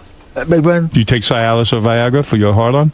No, I need no help. I'm okay. You're okay down there? What, you got a girlfriend now? Big man? You have a girlfriend? Yeah, I have a friend. Oh, no kidding? Nah, How often is she giving it to you? Big man? I want to know that the champ is really getting sex. No, man, I don't have no problem with that. I'm really having a good time. Yeah, she gives you... I'm having a good time, and she uses her mouth and... no back down. She uses everything. She gives you everything. Yeah. Her mouth, too, she uses on you? I ain't going that way. Why not? No. What, we're talking man to You man. probably just like a little finger, you know. Yeah. What's your favorite position when you want to have sex with a woman? Big man? Your favorite position when you want to have sex with a woman? I mean, me and the lady get together. I mean, as long as let's say a decent place Right. to have But do you enjoy like? myself. Do you like? I go and have it. You do, and do you like when she's on all fours and you get behind her, what they call the doggy position? Is that your favorite? Doggy. I can work with that. You can work with that. I love that doggy stuff. You know what I mean? I work back there. There was a rumor in the white community that the black man would not use his mouth on a woman's vagina to eat her. I ain't gonna talk about those guys no way. You know what I mean? You would do that for a woman. Big one. You would do that for a woman? Well, I mean, let's say if the top don't work, I mean, you gotta try something. So you will try it, and you don't see it as demeaning or you're the champion, that you shouldn't be bowing to a woman and doing this to her. I heard that a black man is too proud to do this to a woman. I think black men do a lot. Right.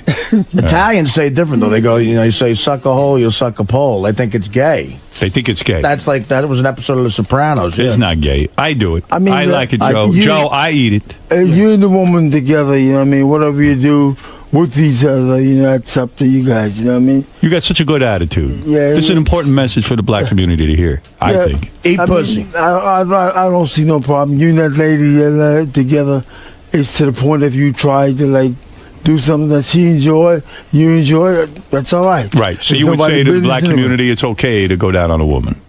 Yeah, It's okay. If the woman love you, you love her. Right. Did you ever do any prison time?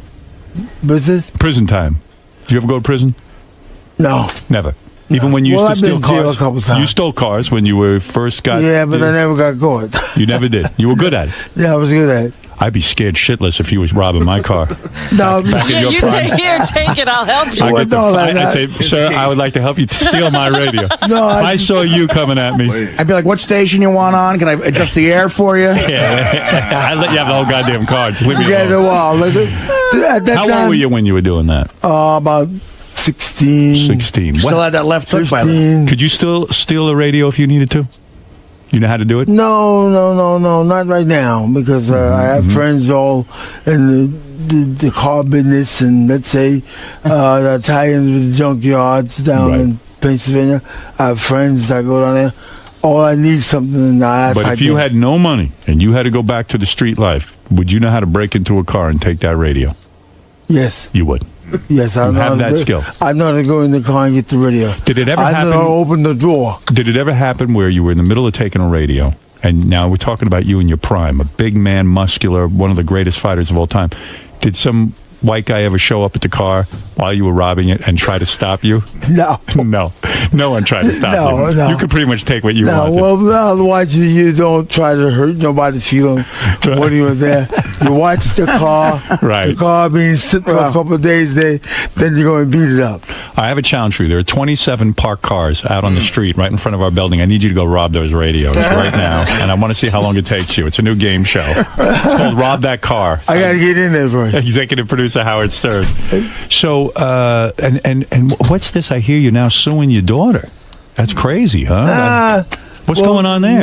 It's not really suing the daughter. We just asking for some papers that she had. Compensation. She had, right, that I like to pass on to the other lawyers and get the job done with the land in Bucks County. Let me understand what's going on. I think your daughter was managing you for a while. Is that correct? No, the daughter never managed. Was she managing your affairs? Big button? Was she managing your affairs, taking care of... Otherwise, let's say the law part. Yes. And she handled Well, your that daughter's part, a successful attorney. But And then I was managing her as a fighter. I see. Yeah. But your daughter was a successful attorney, and now she's some sort of big She's a deal. judge. She's a judge. She's a judge. And you have to sue her because you want to get some papers or something? Why won't she give you the paper? Yeah, what is going on there? I really don't know. This sounds terrible. I turn it over to the lawyers, so let them worry about that. That's their job. My job is to, let's say, get the job done. It's sad. It's sad. You don't talk to your daughter anymore? Or? Well, I haven't talked to her in maybe a year. I'm sorry to hear that. Yeah. But that's all right, What are you going to do? I'm supposed to be raising them up good. You want me to call her and tell her, listen, give me the papers. Joe needs the papers. You want to do that? Okay. I might do that. Okay. I might call her up and say, listen, this is Joe. He's my friend, and I want those papers now, and let's stop the nonsense. What do we have to do to get What do I this have done? to do to get these papers? Okay. Maybe she don't have the papers. Let's go to something else. Yeah, maybe she doesn't have them. I don't know. Maybe she don't have them. Okay. So you got a girl. You're getting laid. Yeah. How you doing financially? You got the money?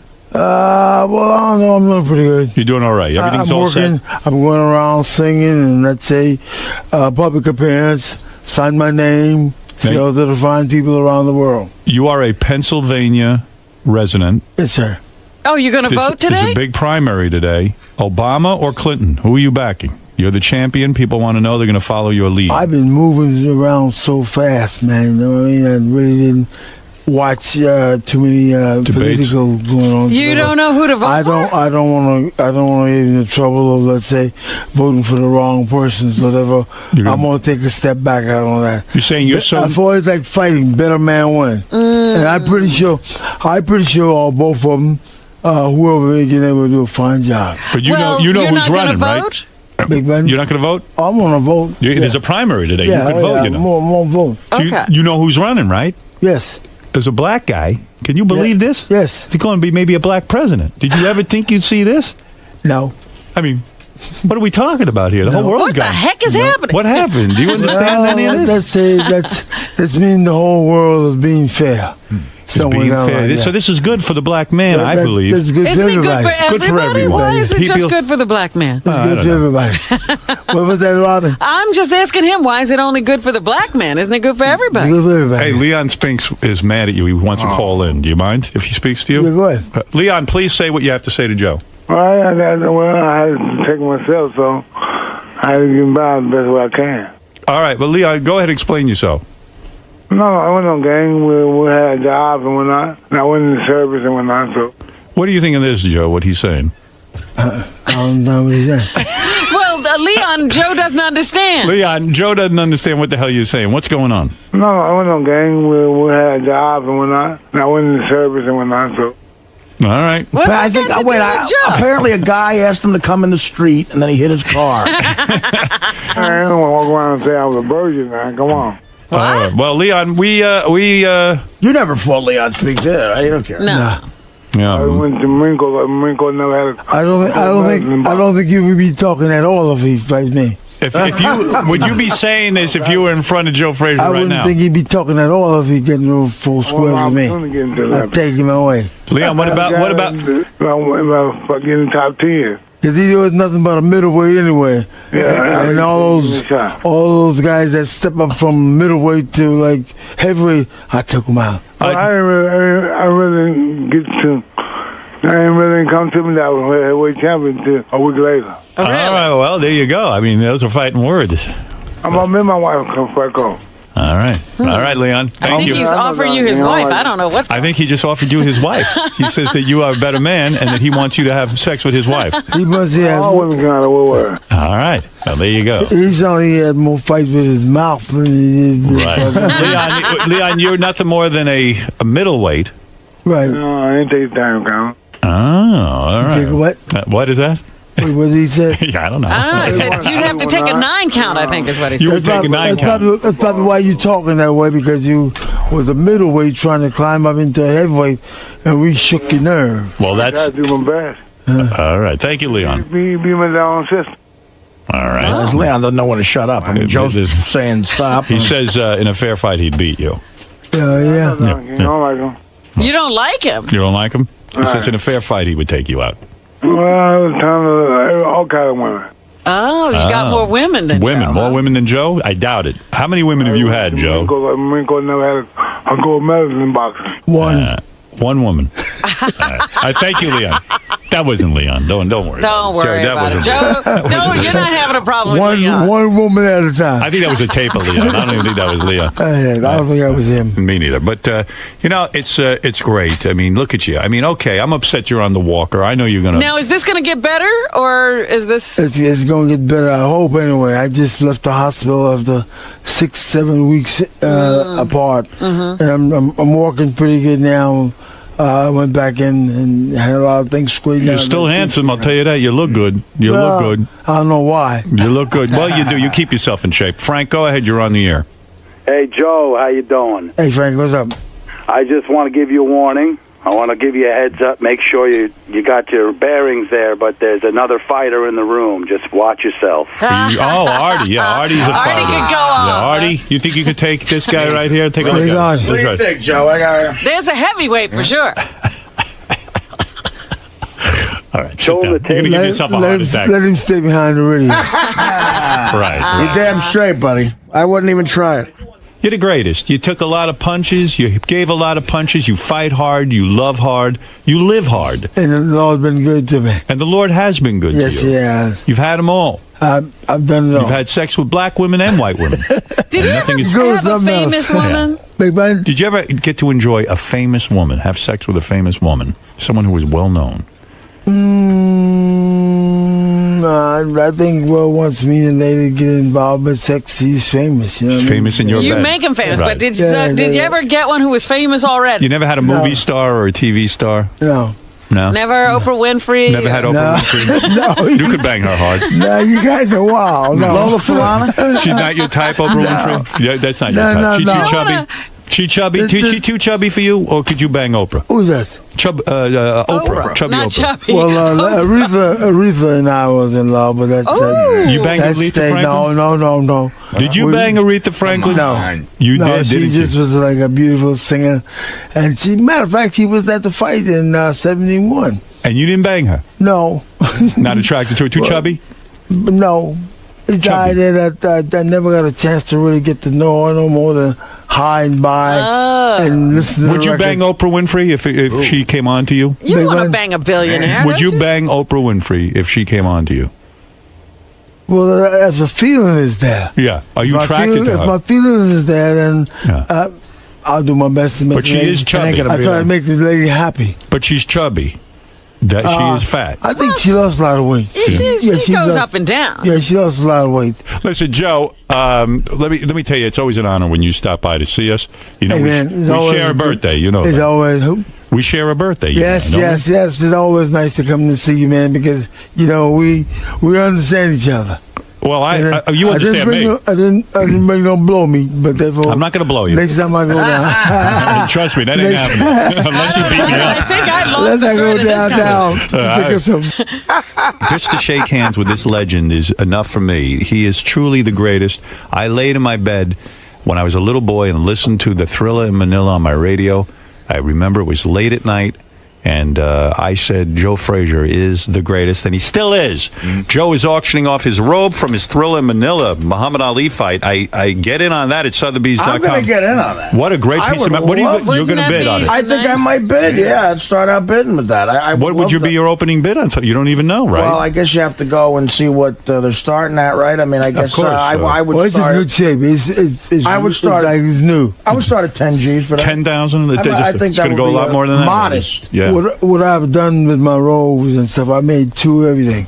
Right. I always have good a spare. idea. Oh, this Like smart. gloves, cars. Should have made 20. Motorcycles. Who can forget the Yeah, you Thriller should in have Manila? been changing robes every round. Go over to Joe Frazier. No. You should have been changing constantly. You should have two walkers, quite frankly. You I'll should buy have one been of like those. Diana Ross in the ring. Joe Frazier. I'm not going to stay along with this house. No, you don't need that walker. You get rid of that thing. Yeah, dude. What happens when you have to take a duty? Do you have to make a dump? Do you? Well, therefore the walker takes me there, Right. and I set him out. Right. I understand. JoeFrazier.com if you want to book Joe for anything. You know, that's where you find him. The greatest, the champion of the world. There's none like him in the world, and we haven't seen one like him since.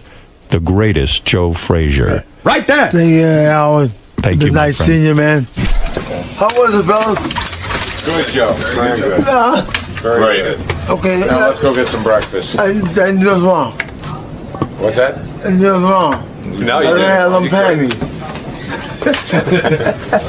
Hey Joe, do you still like doing Howard after all these years now? Oh man, he's a great guy. He asked you some really, really personal questions. He's rough, but if I can handle him. You can handle him? Sure, no problem. What about Robin? How do you think she looked? Robin looked great. She lost weight, and she looked good. All right. Her top got bigger. A wedding thing.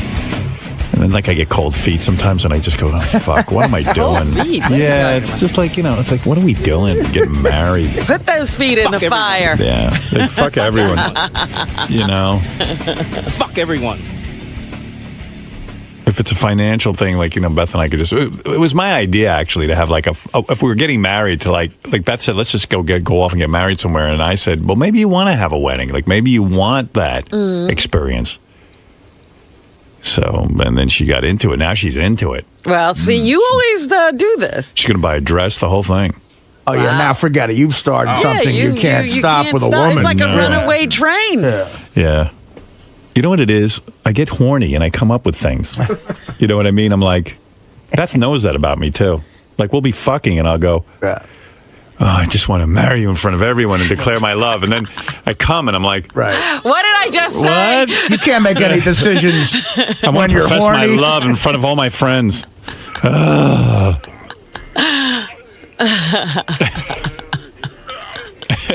I'm dropping loads. I mean, a chick could get me to. A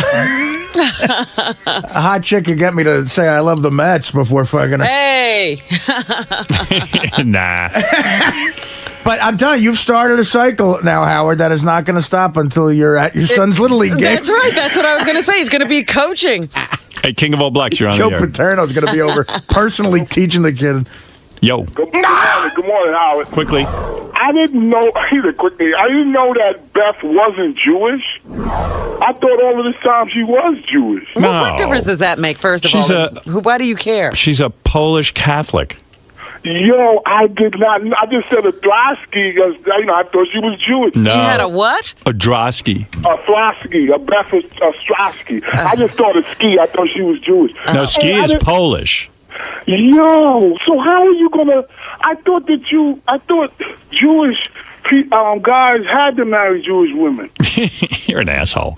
You really thought that? You thought Jewish guys have to marry Jewish Yeah, women? like there's a law and you can't break it. You don't know. You mean in all your years of living, you've never met people who were of mixed marriage? Yeah, but I did, but it's odd. Like, it's like, and they always had problems. The other parents didn't like it, or, I don't know how this got by you, King. Not too long ago, a couple of years ago, Howard said he went to an Easter dinner.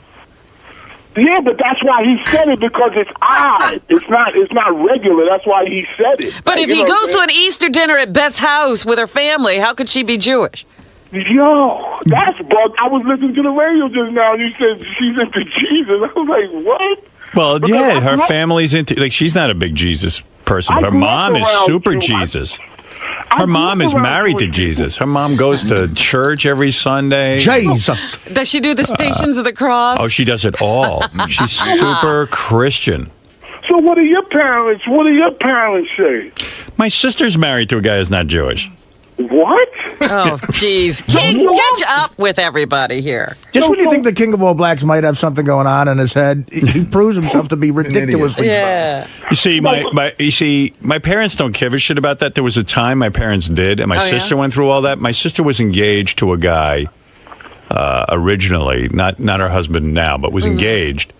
And this dude wasn't Jewish. And my mom at that time was all about Jews. And she was like, oh my God. Oh my God. This was me in high school listening to this.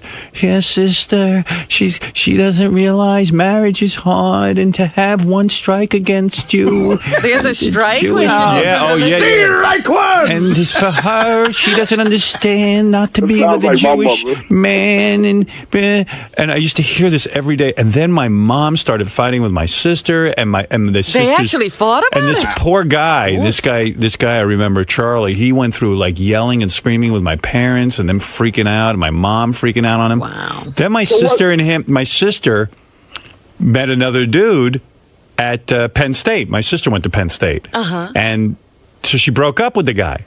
But this new guy, Pete, my brother-in-law, he wasn't Jewish he's either? not Jewish, but he had a free ride. By then they were like completely worn They were out from exhausted. it. And my sister always had this thing. She doesn't like Jewish guys. Yeah, she's she like never anti-Semitic. dated a Jewish guy. No, she won't. She goes, I don't like them. I go, what are you, What do you mean, anti-Semitic? don't like them? She doesn't like Jewish guys. What does that mean? I mean, for dating. she never met a Jew she could like? I don't know. No, we should call her and ask her. Well, when you got divorced, did you date any Jewish girls? I don't think yeah. he checked religions. I'm sure I did. I'm sure, there were a couple in But there. it has to pop in your head. Like, you know what I'm saying? Like you going out with that guy, he's pure white. You know what I'm saying? Doesn't it make you feel odd to go in a restaurant with him? Like, you know. No, what the fuck? Are you crazy? I mean, it just pops in your head. Like, I'm walking. Well, you never saw a white guy dating a black girl? Yes, but it looks odd. Look, you're with an Hispanic woman. I bet she looks white. No, she doesn't. She had good hair. Like, I wanted my kid. The whole deal. But She's got good hair. Because he wanted the good hair. It's not about her. Do your kids have good hair? Yeah, my daughter. She got lucky. She got lucky. She got good hair. So happy. She came out her vagina real nice and easy, like no stoppage. He's so crazy. You didn't want your kid to have kinky afro It hair? would have stopped her coming out of the vagina. I think black kids with those wicked afros are cool. I mean, I don't told know. my mother that. I love told that my curly mother hair. that. I love that I told my kink. mother that, and she was looking at me like I was crazy. I was like, Mommy, I want. You are crazy. And let me ask you a question. That was the correct look for your mommy to have. You ever see these little black kids with the big yes, curly of course. froze? Those look so cool. I would have that now. I love, look like Oscar Gamble. The funniest thing is when you see like the little girl, like rich and famous's Puff Daddy is. He had 2 girls by a black woman. So rich and famous as he is, those girls still don't have Have what? Their hair is still going to be married. Listen to him. Like he got out to get a perm when he was 1 years old. But can't those girls go get their hair ironed out if they want to have? Yeah, look at Michael Jackson's white now. You can do anything today. They got something called Just For Me. It's like a black kitty perm. And you could get it, like, after 2 years old, you could put it in their hair. Jesus. What a mess. It comes in a pink box, like it's real, like you got flowers on it, like Barney. And You enjoy being this dumb, don't you, King? You gotta see that box. It's a song that goes, Just For Me. And it has the girl on the front box with her hair nappy, and on the back is straight.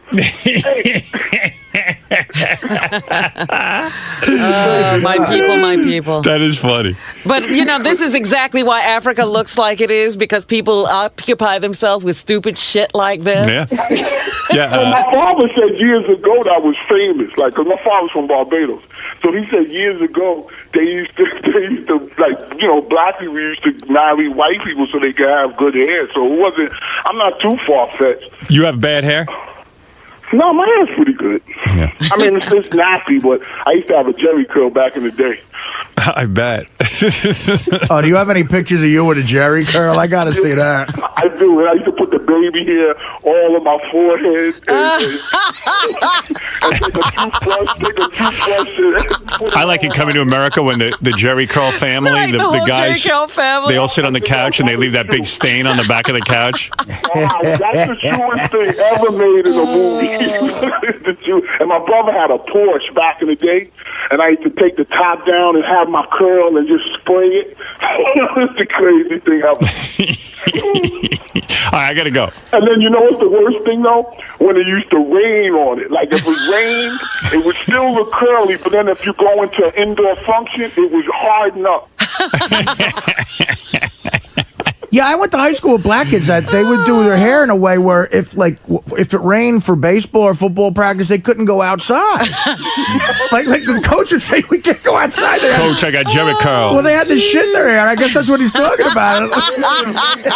You fuck up your do. I'll just tell you something real quick, Howard. Then they invented something called snapback. And then you would go in, like when you go indoor, you go in the bathroom and put this little gel in, and it would snap back. Snapback, okay. Yeah. Snapback. Hey, let me ask you something real quick, Howard. I know you're busy. But I was just thinking about your house in the Hamptons, man. It must be extraordinary. Here we go. All right, I got to go. You know what? You go all over the place. I'm not bringing you to my house. I'm not bringing you to my apartment. This guy always wants to get into my shit. I know. I was going to say, have him over to the house, please, and leave us alone. All right, I hung up on him. Because really, I mean, he's fucking nuts, man. What kind of faucets you got at that apartment of yours, he says to me. I got mowing. I go, you know what, King? I don't even know. I didn't even know that was a thing. You got to know what kind of faucets you have. I go, dude, I have no clue. Even in the new house that's never been brought, because I found out, I've been asked that particular question. Well, you have to make those selections. I made the might selection. find out at that point. I don't retain that information. Do you keep it in your head? Yeah, I mean, I don't know. I mean, I went to a place with a decorator and we picked out some faucets and shit, but I don't know. I'm not going to sit there and memorize what kind of shit I got. Right. How do you turn on your water? With a faucet. So, Bobo wants to check in on wedding stuff. Yeah, Bobo. And then I got to get to the MTV Awards. I got a whole bunch of shit to get to, but we got a long show. Bobo, go ahead. Yeah, thanks for taking my call. You have stated that, like, next year at your wedding, you want a small amount of guests. My question to you is, just who will you eliminate from the show staff in order to meet your quota? He doesn't know what his quota is. Yeah, Beth and I went through the list, and I said, and we both agreed, like, we don't want Richard and Sal at the wedding, and we don't want that kind of, because Beth goes, well, we could have your whole staff. I go, no. I said, you know what? I really wouldn't mind. We both agreed we don't want Richard and Sal. I said, I love Richard and Sal, I do, but I don't want to go to that, as they call it, the second and third tier. Well, would Richard shower? Probably not. And I don't really want to open my private life to them. It's got to be some, separateness. It's like I really just don't, Robin. I understand. And it's like I don't really see what I wanted to do. You see, and this is where Beth and I'm not sure we're on the same page. What I wanted to do is have like a small dinner party, right? And have and sort of like do it separate, like have my family and Beth's family at one party, and do that, and then my friends. And see, friends is a weird thing. Like everyone here at work, I consider my friend in a sense. Right, I mean, these are the people that I love and work with and all that. And I'll throw a party, just a party to have everyone there. Mm-hmm. But for the wedding thing, it's just like a thing that I love Beth and I want to do this, but it would be just nice. I said to Beth, it would just like Robin.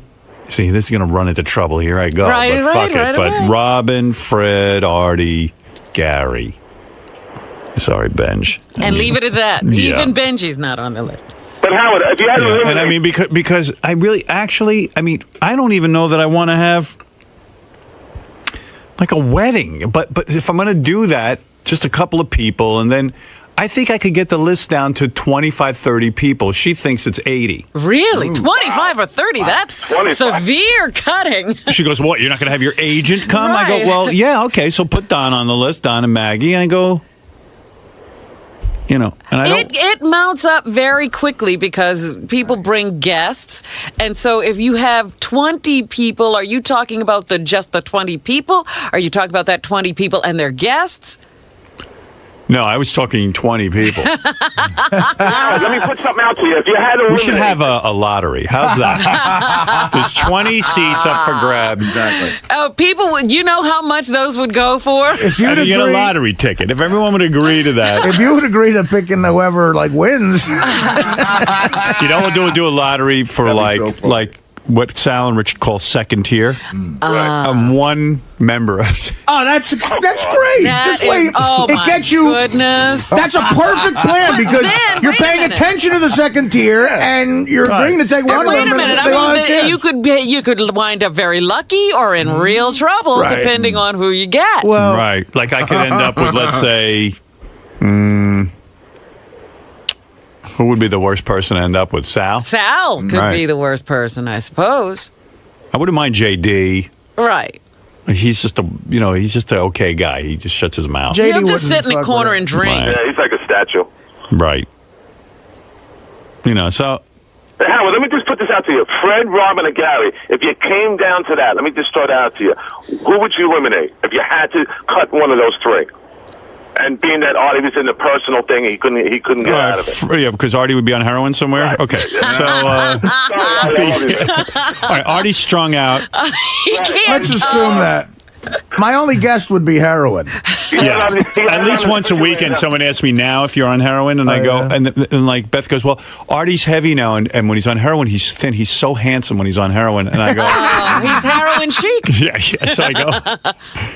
Beth thinks you're really a handsome man. like when you're thin, you should lose weight, Artie. Yeah, Art. Well, you know what? I watched. I thought Artie always thinks like he's just ugly if he's thin, so it doesn't matter. But Beth goes to me, no, Artie's really handsome, handsome. I watched Howard TV, that thing I was telling you about with John with the orange juice and everything. I watched that episode, and I am so thin in it. And it's like, but you should go back and watch that. Do you see yourself as handsome? The first half of that is what I ate all weekend, and you guys are all saying, "Look, we don't know how you're this thin. You're going to get to be 300 pounds." You're saying that to me the whole time. It's such an interesting look at it. I'm like, "Nah, I'll be all right." And I jog and shit like that. I'll never. And Robin goes, "No, you're going to get older. The activities are going to go down." And, well, boy, were we right. I guess I never see myself as handsome. No. But if somebody else does, thin down. That's their problem. Hey, look at this. Richard and Sal say they're either both going to the wedding or neither of them. They're sticking together. They are giving you the united front. All right, both of you are not going. Howard, Gee, what a punishment. Who do you think? Who would you cut? Fred, Robin, or Gary, if you had to cut one? Fred and Gary. I'd leave Robin in. Because that's just what I'd have to do. So you cut two of them. Okay. Well, I feel honored.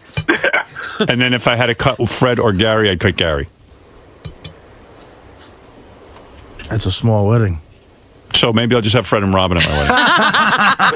You know what? I think it's perfectly fine to say to someone, if you have a real significant other, then you can get invited with a guest. But if you're single, why invite a single person with a guest? That's true. I agree with you there. Right. It's true. My biggest fear is Artie's going to bring one of his guests. His guests. When Artie was coming to my house, guests of honor. Artie was coming to my house and he said something about he was bringing some girl. And I go, oh no. So Beth goes, is Artie bringing someone? I go, yes, I believe so. They're going to be at the house.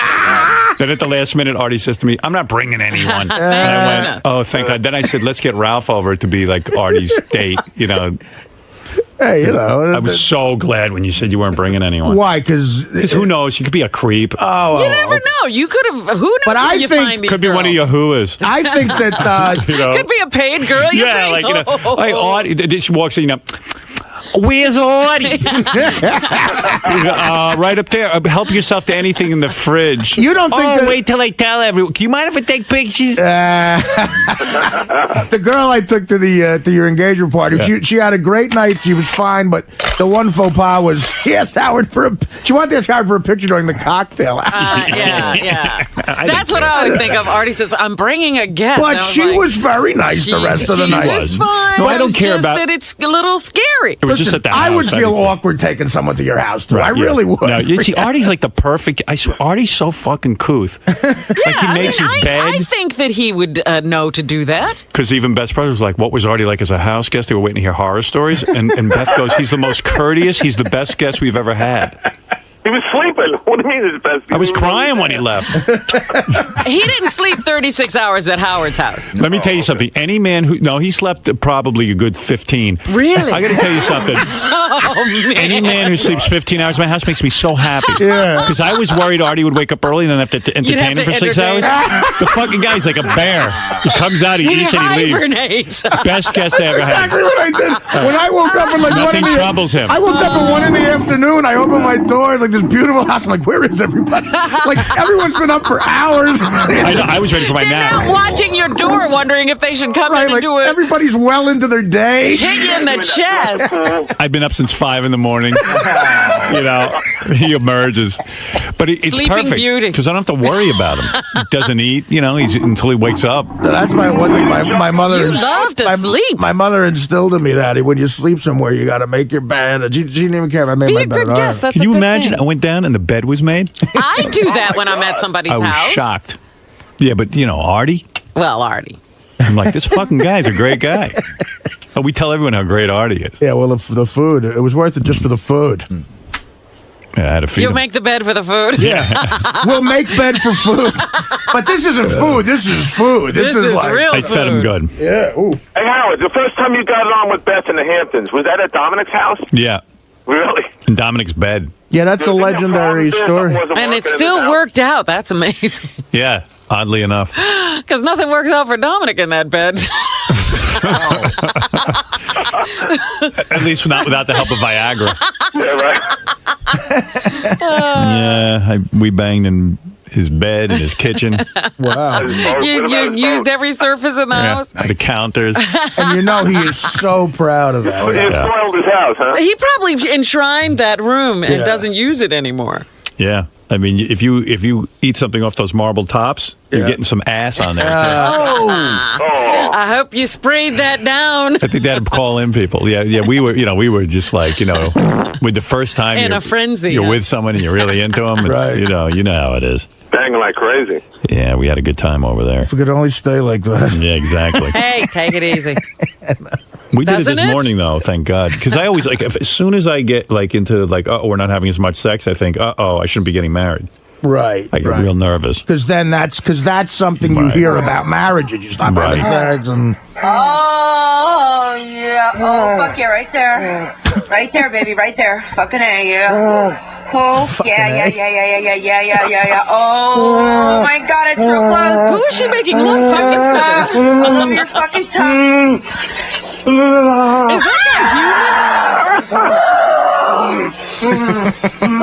is that Sasquatch? Yeah, this is like one of those Sasquatch commercials. Fucking with Sasquatch. That's the problem with porn. Guys are starting to like make a lot of noise. Yeah, but his noises aren't even like human. He sounds like. Obviously knows what he's doing. Has no capacity for language. Oh, there he is. I bet because of this show that guys are trying to develop catchphrases. Oh, yeah. Oh, yeah, here we go, baby. Dropping loads. Holy shit.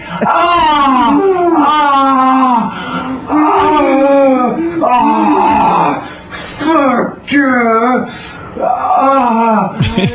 I have to say, dropping loads is one of the stupidest catchphrases. Oh, come on. I love that. Anyway, so that was that. All right, hey, thanks, Bubba. Okay, man. Right. So then, so we were just talking about, how to, because after Doug's wedding, I was like, wow, this was really cool. It was just fun. We hung out at the house. It was nice. It was relaxed. You really got to, It was like a weekend wedding. Yeah, like spending time with the people you care about, And Well, I want to tell you, just real quick, to go back to that, how conscious I am of that. The chick I was going to bring was a doctor. I said to myself, you know what, because I put them through a test in my head, and she really didn't pass every one of them. So I had my doubts. That's why, I'm aware of what you're talking about. Yeah, because Beth was like, "Oh my God, who's Artie going to bring?" I said to Beth, I couldn't tell him no. The chick, if she starts drinking, what did she fail at? Like the one that you wanted to bring? When she drinks, she gets a little nutty. Oh, yeah. So that could have been fun. Yeah, I'm going nuts, baby! Probably not. As long as you blindfolded her on the way there. Yeah. So I didn't need that. It was fine. Instead, we brought Ralph out to embarrass me. Right, exactly. Oh, God, that's true. Yeah. He was as bad as any crazy chick. Well, evidently you embarrassed him. Yeah, Ralph is such a fuck up. He went on the Superfan Roundtable to answer questions about the weekend and when he came out. And, I told you, it was horribly embarrassing, when I got out of my car and we went to this concert that is so wonderful out there. And Ralph had to pee real bad and he just starts peeing right in front of everyone, peeing in the, And you got to hear his whacked out explanations of things. It's just unbelievable. What page is that on, guys? I lost track. Maybe JD page. I don't know. There's so many pages, Robin. MTV page. MTV page, you mean? That's on MTV. The Ralph thing is on MTV page? Okay. Yes, in yellow. Thank you. Okay, here is Ralph on Superfan Roundtable. Listen to this fucker. First of all, he's mad at Artie. Artie is you. I mean, I'm not going to go through the whole story again of what happened with that weekend out at Ralph, because I figure our fans have heard it. Yeah. But as you know, Artie lent him $300, and then Artie was concerned because he kind of hadn't heard anything about it. All right, so listen to Ralph. So now here's the deal: what did fucking Artie expect me to do to get this? What is the problem with this $300? Here's what it was: I didn't fucking ask him for this money, and how was I supposed to get it back to him immediately? Here's what he said. I don't have a fucking pile of cash underneath my mattress. I mean, I'm not rich like him. I don't have hundreds, and I'm not a gambler and a drug addict. I don't keep piles of cash in my house. This was his take on it. Was he gave it to you because he wanted you to? I'm just giving you the recap. He's an asshole, and he tried to come off like he's just regular. I'm just a regular guy from Hoboken. Yeah, right. He's a regular. So was Frank Sinatra, but then he became Frank Sinatra. And then Artie thinks that I am not going to pay him back is ridiculous, or that I had no. I'm not paying him back now. By the way, fuck him. I knew it. That was good. That's a good way to First get out of all, of it. So you lose your bet. Yeah, right. Ralph.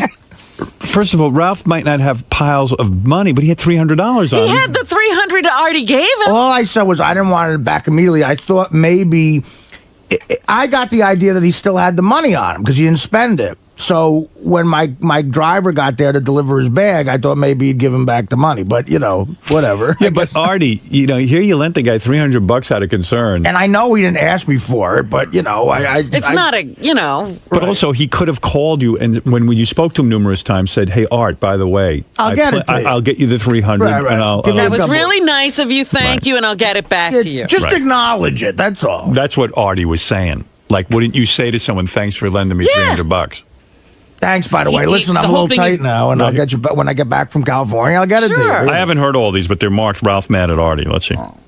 The whole thing is that he called you from the chopper, said that he's going to send your bag over with the driver. Then he talked to you again after you got it. But there was no mention again about, like, hey, I'm going to get that money to you, or thanks, or anything like that. Obviously, I am going. So what he why presented- would I not? Wait. If you gave me $50 for whatever the reason, Mutt, would you not expect it back? Would you not expect that I would? Why would you give me money? I hear you. Well, what he said then is you were leaving for LA. If he thinks I would do that, he would do that. He's projecting what his fucking fucked up behavior onto me.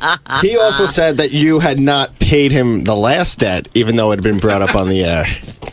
I did. I paid him the bet, and So I paid him with interest too. So it was he's like lying. $200. Go ahead, yeah, Lori. he's lying. He's And also, he's a big fat liar. He brought up that you never. It was very expensive to take a helicopter to Right. the Hamptons, and Gary said thank you so many times, and you never said thank you. And that's a complete fucking lie too. I know exactly where I said thank you to him twice. I said once to his at Howard's house. I said once in the actually 3 times. It was in Howard's house. It was in the helicopter, and it